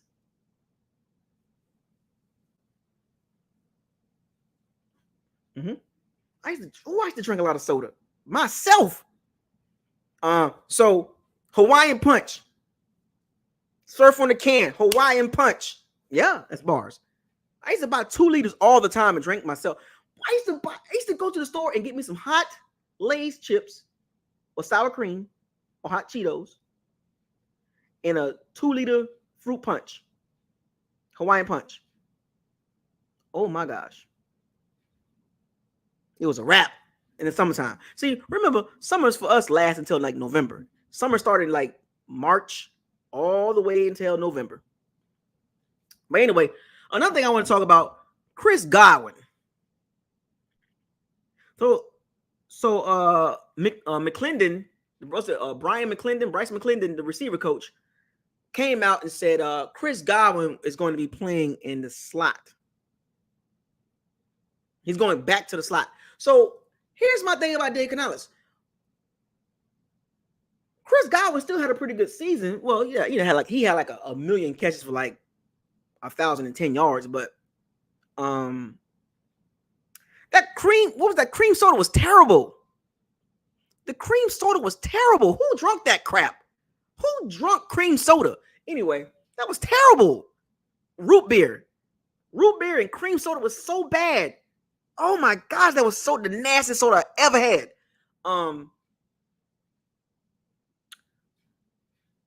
So Dave Canales was using Chris Godwin on the outside quite a bit. So Liam Cohen took some shots at Dave Canales. So remember, before the season started, people was big up on Dave Canales, and Dave Canales is better than Byron Leftwich, and he's doing this and he's doing that. But when you peel that layer back, Dave Canales, he wasn't that great. RC was so terrible, so bad.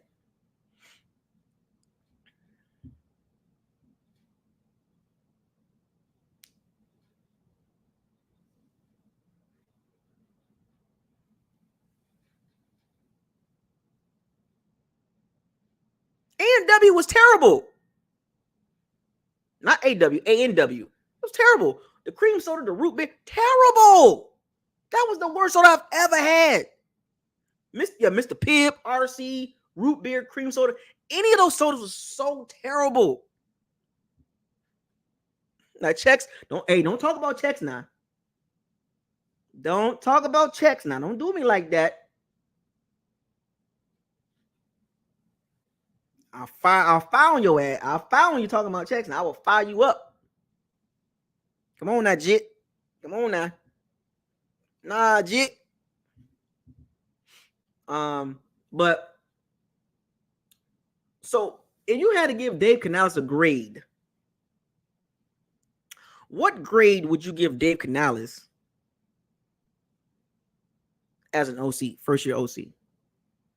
Because before the season, people was big up in this dude. Bucs media, some of these Bucs channels was big up in Dave Canales, like he's going to be this serious upgrade over Byron Leftwich.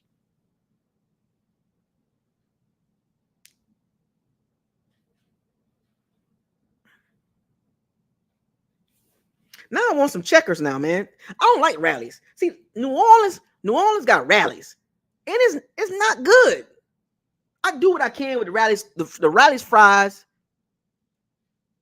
I can do with that. They got probably the best fries. They always come out fresh. I've never had no cold rallies. Let me say checkers. I'm not gonna say rallies because see here they call it rallies. What the hell wrong with New Orleans? Come on, man. These jits out here, man, call it rallies.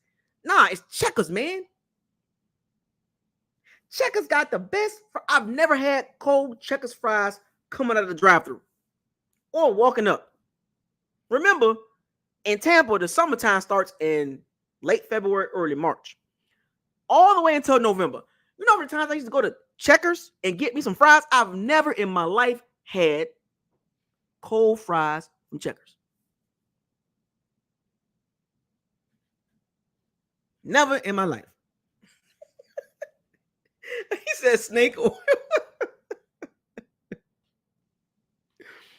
Snake oil salesman. That's Sal calls Dave Canales snake oil. Used car salesman. So you mean to tell me Dave Canales sold us a dream? Man, forget rallies, man. I call it checkers, man.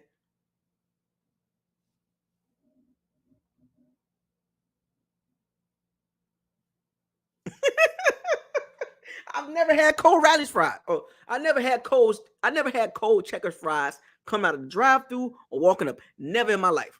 Never, ever had cold checkers fries. Ever. And one thing I don't like about New Orleans, they don't have no crystals.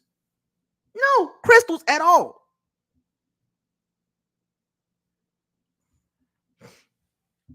But yeah, Dave Canales, man. Um, so what did he sell us? Like what was the big what did he do so great? And it's not taking the shot, it's not taking shots at Dave Canales, but I just want to know because there was a lot of folks trying to cap and cape for the guy, cap, big cap, multiple caps. And I'm sitting there watching the offense like it's not that good. Like, I'm gonna say this again. Byron Leftwich was actually better than Dave Canales. He was more productive.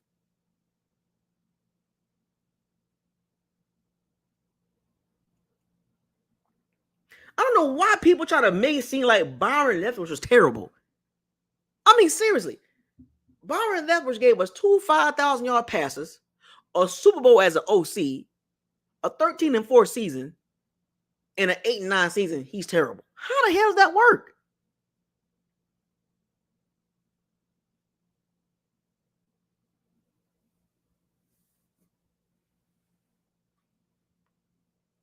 It's called Rally in Kentucky. It's called Rallies in Kentucky. Man, y'all need to change that name. It's terrible. I'm just trying to figure out what was the big hoopla for David Canales.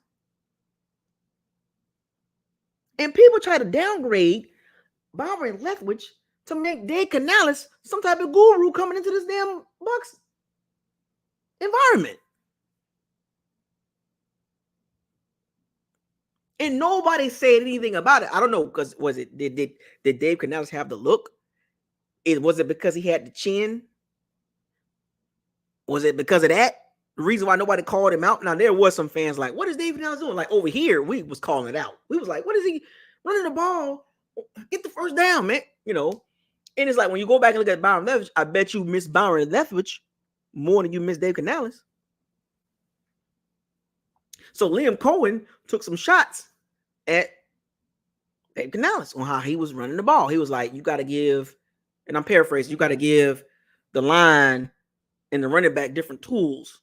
Like he was calling on inside zone, outside zone, stretch, zone read options, traps, counters, power. He was naming so many different running formations that Dave Canales didn't do. Now, I'm not saying Liam Cohen's going to be some type of guru, because I'm not hyping it up anyway. I'm not hyping him up either as a first-time OC in the NFL. I don't care. Oh, he was an OC in Kentucky. I can care less about that. He ain't done nothing in the NFL. And don't give me this, he was an OC at the Rams. No, he was not.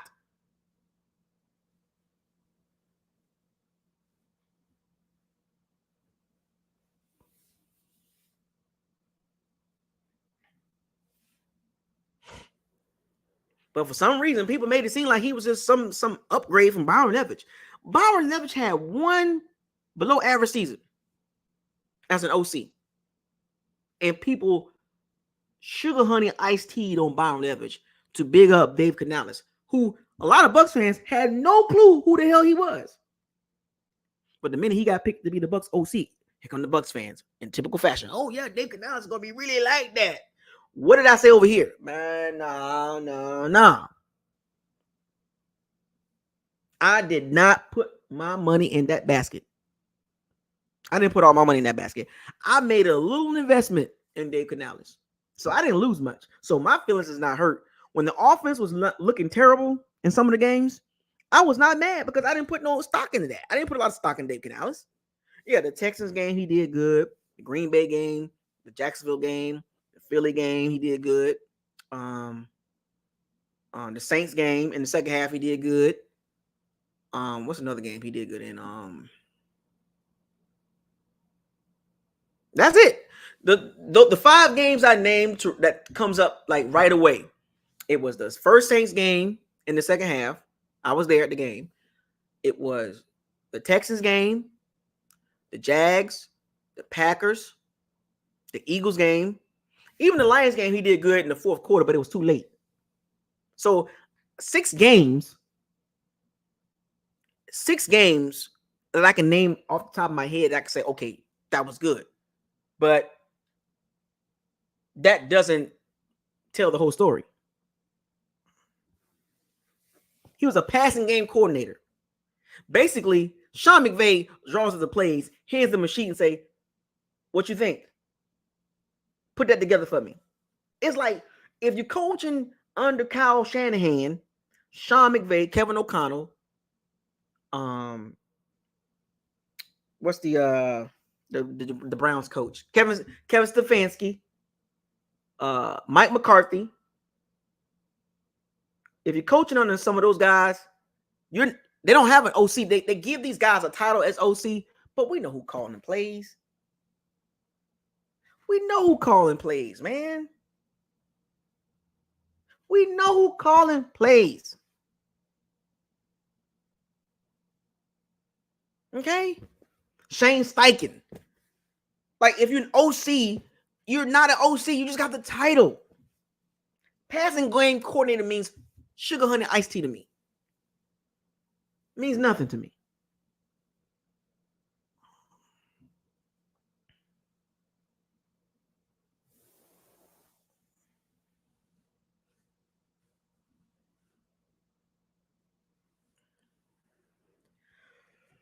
So I can name 6 games that Dave Canales looked like an above average OC. Only 6 out of 19 games. I can't. The other 13 games, am I missing any games that he actually looked really good? I can only name 6 out of 19 games. That's 2 games. That's 17 games plus the 2 games in the playoffs. I mean, he didn't do really good until the fourth quarter in the Lions game. He did good against a destroyed Eagles team that was checked out 7 weeks in advance. Good game for Green Bay. Above average game for Green Bay and the Jags. Right? There's not many games that he looked like an above average OC. 19 games in the season, I can only name 6, maybe 7.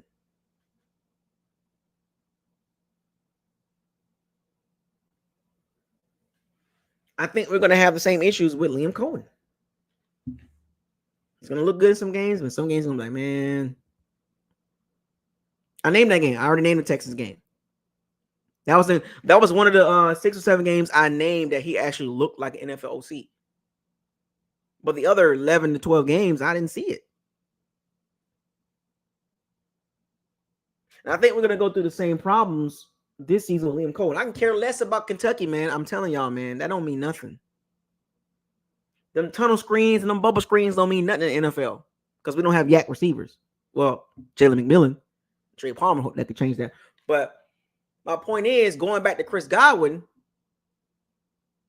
is he going back to the slot where he was more productive? And people are asking who's going to be on the outside. Who you think going to be on the outside?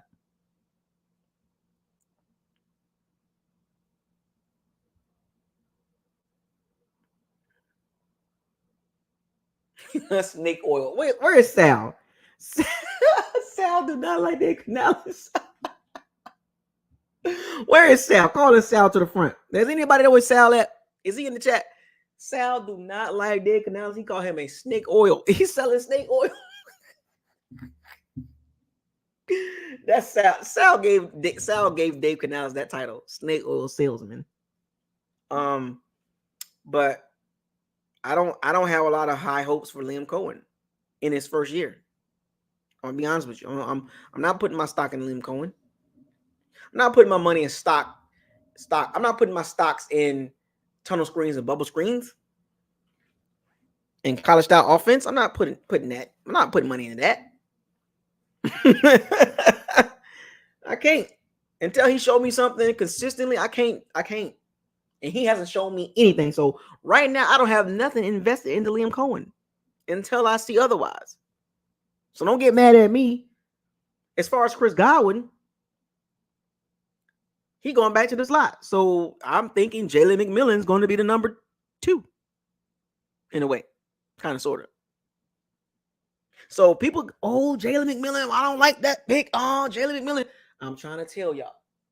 What did I tell you about Jalen McMillan? I would not be surprised he's starting. And now that Chris Godwin is going back to the slot, 90% of the time, somebody got to play on the outside. Jalen McMillan. Hey, Trey Palmer, I think you cool. I think you dope. But I think Jalen McMillan is just better, buddy. In my heart of hearts, man, I'm riding with that. I got stock in Jalen McMillan. I got stock in Jalen McMillan. That's going to be the breakout guy on offense.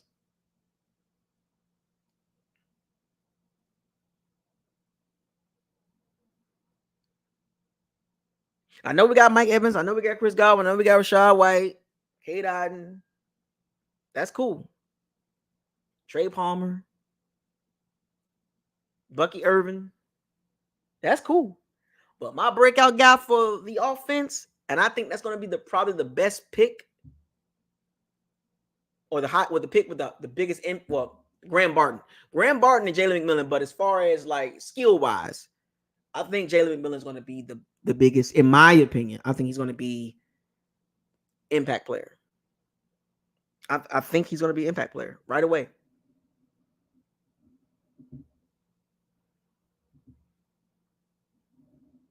And the one thing about drafting players, skill position wise, if you got 4 or 5 of them, get them on the field at the same time. You know, get Mike Evans and Chris Godwin and J Mac and Trey Palmer on the field at the same time. Get them all on the field at the same time and figure it out. If Chris Godwin's going to play side, this is the first time the Bucs can go legit 4 wide. I'm going to say it again, folks. This is the first time, I believe, in a long time that the Bucs can go 4 wide and not have any problems. I'm talking about 4 receivers, not 3 receivers and a tight end, 2 receivers and 2 tight ends. No, or running back. No, I'm talking about 4 receivers. Mike Evans, Chris Godwin in the slot, Trey Palmer or J Mac in the slot, other slot, or on the outside. That's your 4 receivers right there. They can line up and go 4 wide, and all 4 of them can be a problem. But I just think J Mac is going to be, he's going to have the most explosive plays. He's going to be the most explosive playmaker on the field offensively, in my opinion. I know, well, Rachaad White is more of a passing receiver, man. He's a more pass catching back. Hellified pass catching back.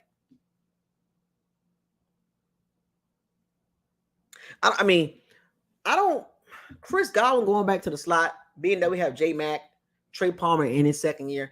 I don't think Chris Godwin's numbers are going to be huge.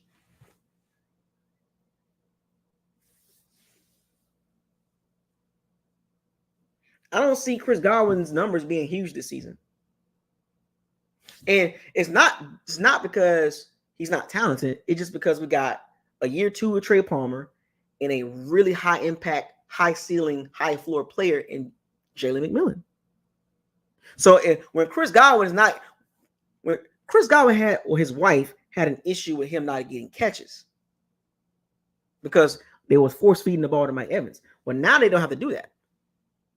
You don't have to force feed the ball to Mike Evans. And as far as Mike Evans getting 1,000 yards, he can still get that, but I don't think it's going to be a lot. He might get it late, like last year, 2 years in a row. Mike Evans is going to barely break 1,000 yards again this season. And it's not because it's a bad thing. It's because of the Trey Palmer year 2 and the J Mac year 1. So please do not get mad at Liam Cohen or Baker Mayfield because Mike Evans is not getting catches and yards and Chris Godwin is not getting catches and yards. Don't get mad. It's because you got Trey Palmer in year 2, who should be better, and you got J Mac, who's already better than Trey Palmer coming in. Those young guys are going to eat. Don't be surprised J Mac have 40, 45, 50 catches. Don't be surprised Trey Palmer got 30 to 40 catches, averaging 16, 17 yards a pop, both of them. That would be the dream scenario for the Bucs, that those two can combine for 50 to 70 catches, averaging about 15 to 17 yards a catch, and the total yards between both of them, about 1,200.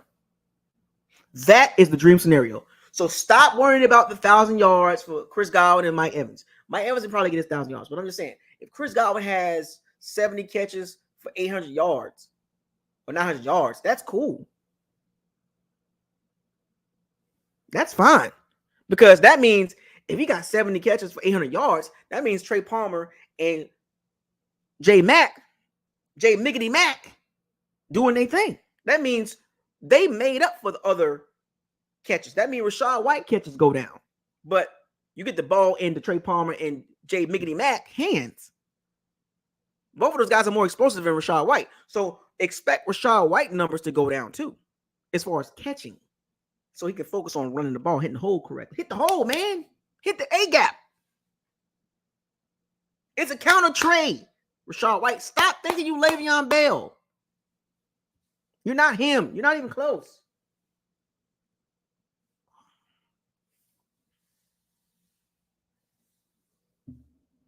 If Rachaad White can focus on running the ball more than trying to catch the ball, the Bucs offense will be a whole lot better. And those catches that he was getting last year, they go to J Miggity Mac, and Trey Palmer. Trey to the head, Palmer. The Bucs offense can be a lot better if the parts are moving in the right direction.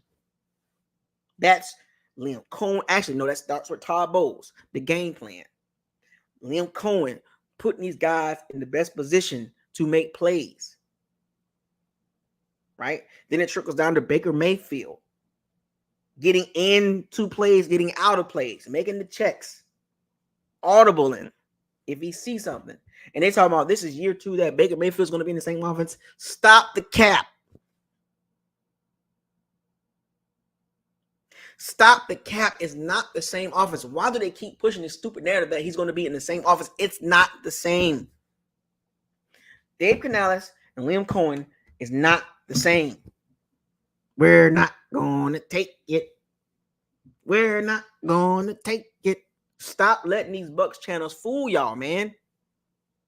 It is not the same offense as last year. It's pretty much the same, just a couple things different. Then it means it's not the same. It's pretty much the same. Contradicting yourself. It's pretty much the same, but a couple things are different. Yeah, the Bucs won the Super Bowl, and all they did, the Bucs won the Super Bowl in 2020, and all they did was change quarterbacks. Yeah, they had AB and Gronkowski and Leonard Fournette and Ryan Suckup and Winfield Jr. and Tristan Wirfs, but it's pretty much the same team. What the freak, man? You want to play semantics?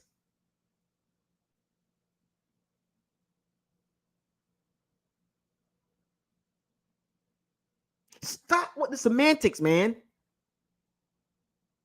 It's the same offense, just a couple things different. Man, that means it's not the same offense, man. There will be some frustration at the end of the day with Liam Cohen. Chris Godwin will be back into his natural position. Well, Chris Godwin was he was an outside receiver before the injuries, quite a bit. And the injuries kind of slowed him down, so he's more suited now for this slot. You know, he's a big receiver. He's tough. He can take the hits in the middle of the field. No contract extensions for Chris Godwin, which is interesting. I want y'all to keep an eye on that.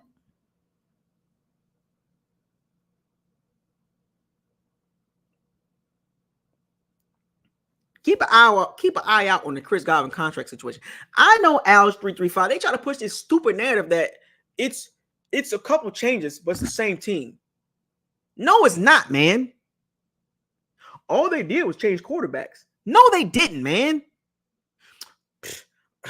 Well, I mean, Dave Canales is gone, but you know the offense is pretty much similar to what Dave Canales ran. Do you want to see that offense again? Do you want to see the Dave Canales offense again? Thomas, it's similar. No, I don't want to see that again. I want to see a fresh, more explosive offense running the ball in particular.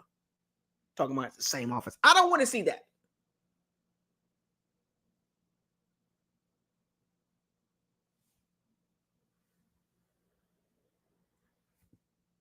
Or seat trips 80% of the time, huh?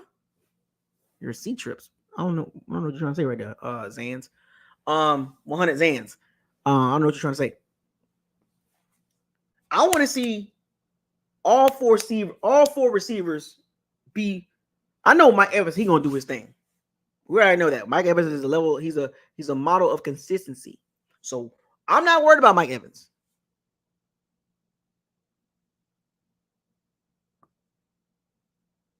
Kind of concerned about the Chris Godwin situation, the contract situation. I think that might come into an issue somewhere down the road, but keep an eye on that.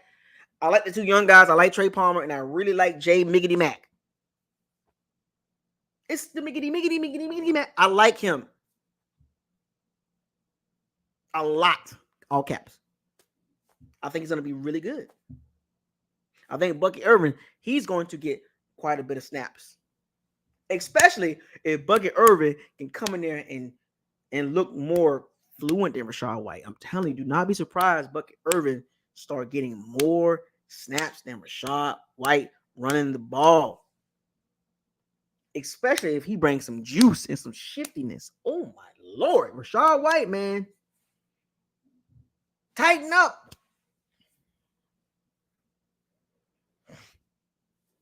Anyway. So that's the situation of Chris Godwin. Chris Godwin is going back to the slot. I would say not. Let me put a number on that in my. I think he's still going to play some outside, but I think he's going to be in the slot probably 90% of the time.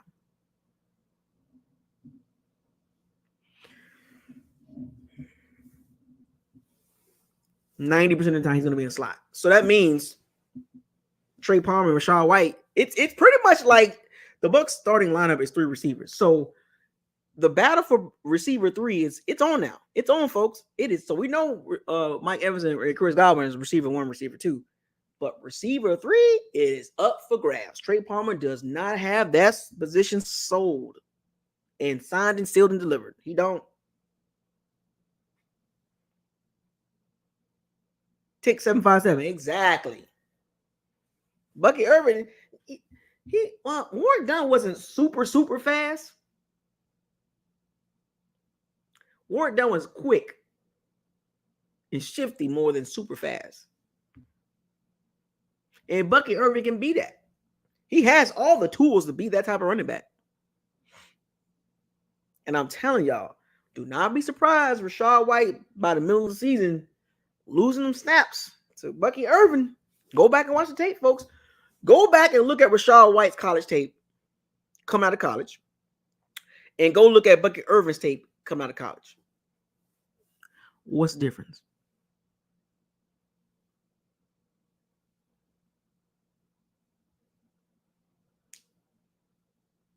Bucky Irvin is nice. Now, personally, I wanted Jalen Wright. He went to the Dolphins 5 picks in front of Bucky Irvin. I had a feeling if Jalen Wright would have been there, I think we would have got him. I'm telling you. I am telling you.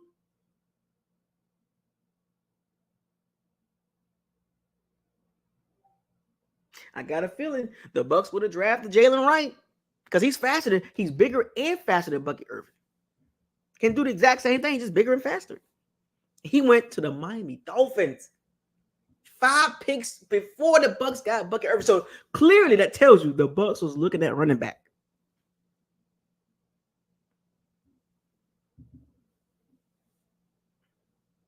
The Bucs picking Bucky Irvin in the 4th round should tell you that the Bucs were looking at running back.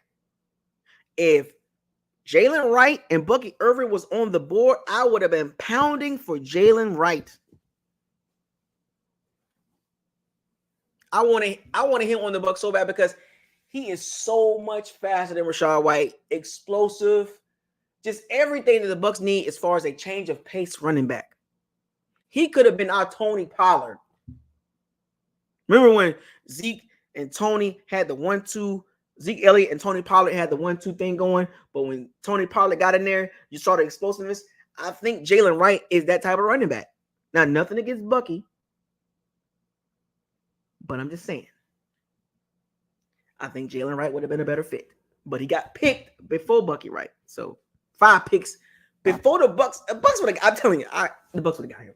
Ain't no way. The Bucs would have got him, and that would have been my one pick I got right as far as mock draft 2. Now my mock draft did mirror what the Bucs did. Everything I picked in my mock draft, the Bucs wouldn't got. They wouldn't got a center. They wouldn't got a pass rusher. They got a receiver. They got a tight end.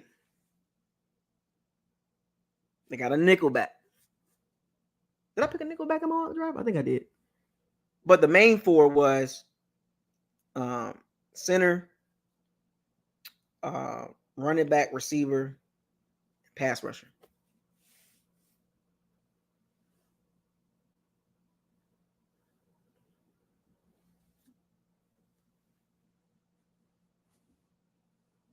Yeah, Tennessee running backs is nice.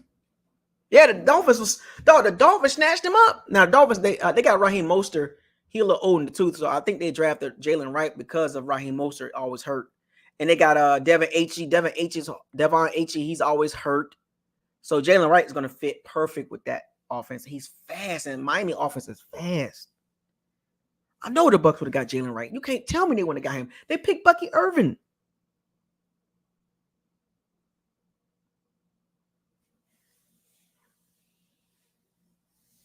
Bucky Irvin, they picked Bucky Irvin, so that lets me know they was looking at running back.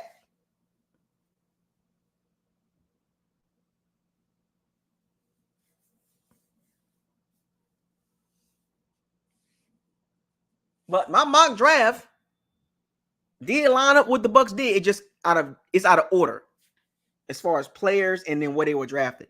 Now, the only one I did get right was the Jackson Powers Johnson or the Graham Barton at 26. I did get that right.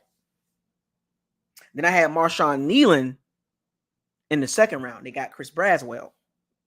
So they went D-line, but not the play I wanted. And then I went tight end, Cade Stover in the third round. And then the second third round pick, I went Trey Burton. Trey Burton went a couple picks before Jalen McMillan. Let that sink in, folks. Everybody I had on the board for the Bucs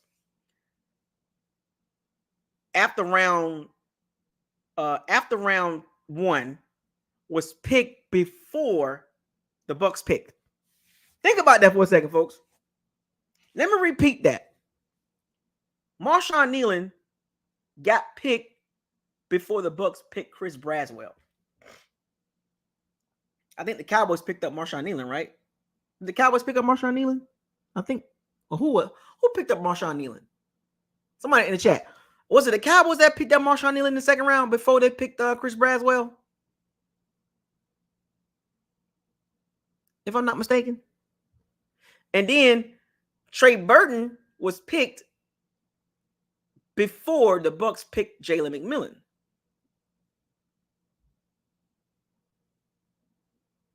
Think about that for a second. Think about that for a second.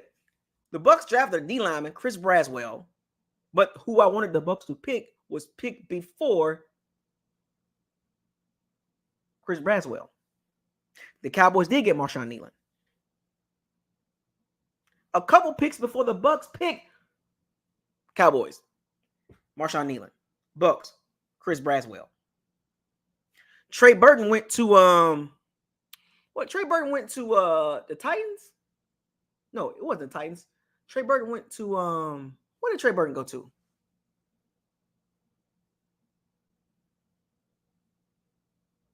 Trey Burton went to it was before McMillan. Who did he go to? I can't remember. The Bengals. The Bengals picked before the Bucs. Trey Burton.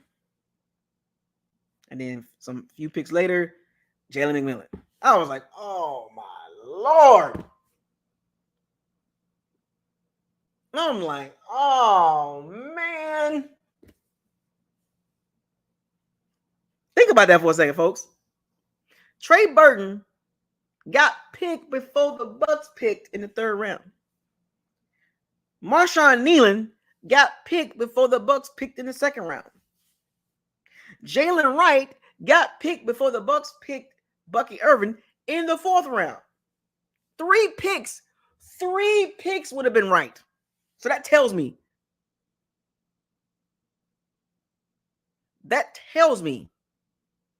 every pick that I had in my mock draft, the Bucs was looking at that guy in every round. In the second round, they was looking for pass rusher.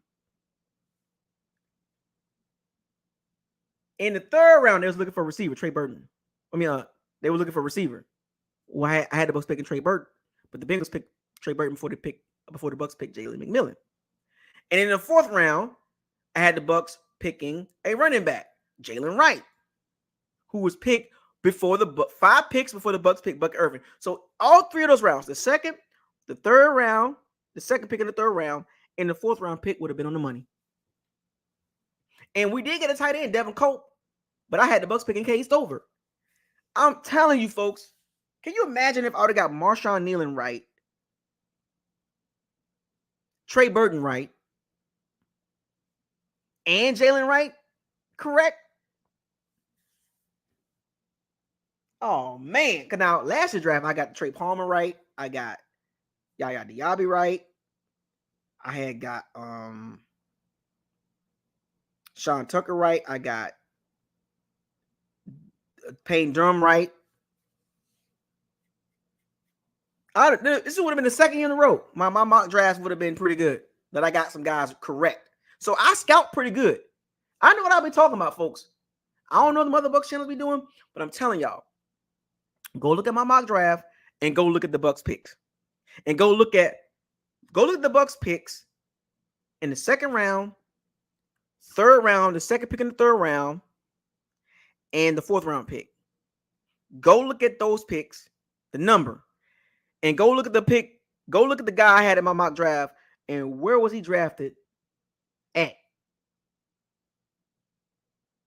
All 3 of those guys, Marshawn Nealon, Trey Burton, and Jalen Wright, was drafted a couple picks before the Bucs turned to pick.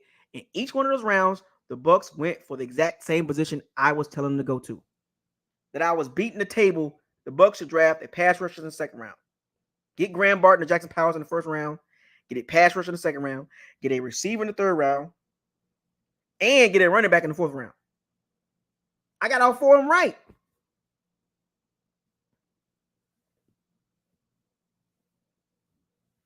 I'm just saying.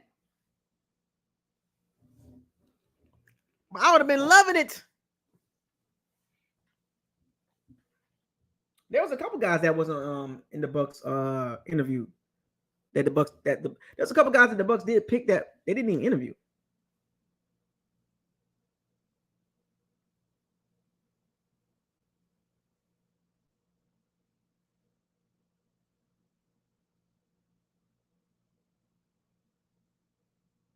Anyway, yeah,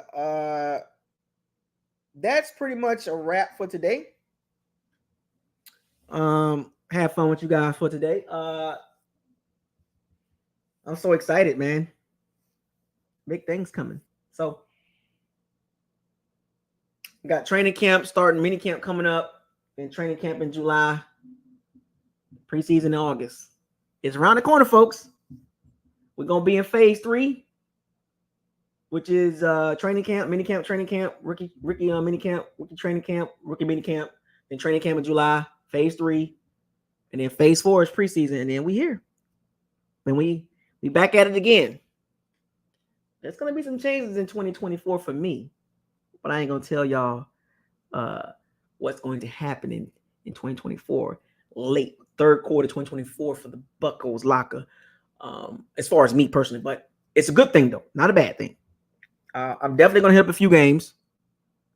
Of course, I'm definitely gonna hit up the Saints game here. And I'm going to this year. I'm going to a few games. I got the tickets already lined up, so I'm definitely going to be a few. I'm definitely going to a few games this season if everything plays out right. I'm looking to hit 6 games. The schedule release coming out this month too, so I'm looking to hit 6 games, maybe 8 total. I'm gonna try to do like 3 away, 3 home games, or 4 home games, 4 away games. It depends on how everything works out, but that's the goal. And I'm going to the Bucs training military day end of July. So yeah, yes, sir. I want to see the schedule so I can line my tickets up. Dallas, the Dallas and Tampa game. We got to meet up. A lot of us got to meet up at some of these games. Like one of these Tampa games, we got to meet up, man. We got to meet up. I've met, like I said, I've met Sal. I've met Mopar Buck. I want to meet some more people this season, man. I want to meet some more people. So it'd be good to see some of y'all at the games. So yeah, we can figure that out in future videos. We can start kind of schedule some games that we're going to meet up at, whether it's in Tampa or an away game. It'll be nice to go to a away game, you know what I'm saying? Because, represent Tampa out of state, right? Instead of just, going to Tampa. We definitely got to do a Tampa game, though. Quick flight. It's only an hour flight for me, so hour and 5 minutes. So I can't wait for the schedule to come out so I can line my tickets up, get my rental, my rooms booked, my tickets, lined up. And yeah, that Dallas Stadium pretty dope. The Cowboy Stadium is pretty dope, man. That's a nice ass stadium. Excuse my language. The Cowboy Stadium, AT&T Stadium, that stadium is huge. That is a huge stadium. It's really nice. It was hot as hell out there too.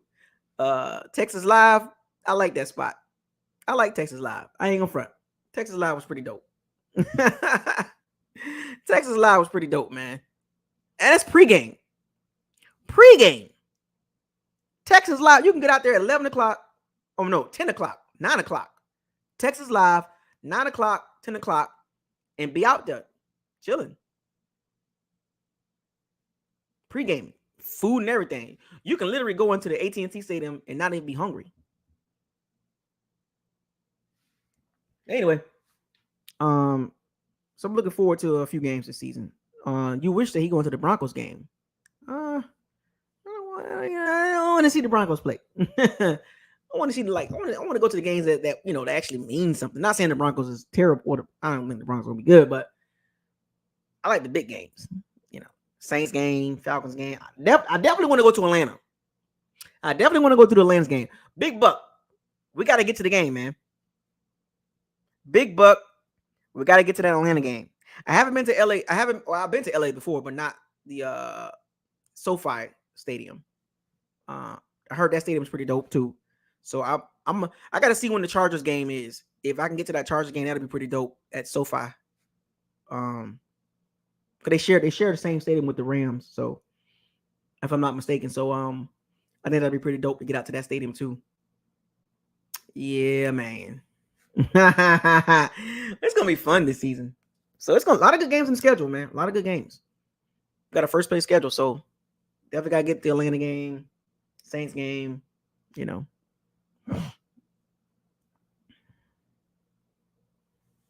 So shout out to all the Pirates and Sea Bandits.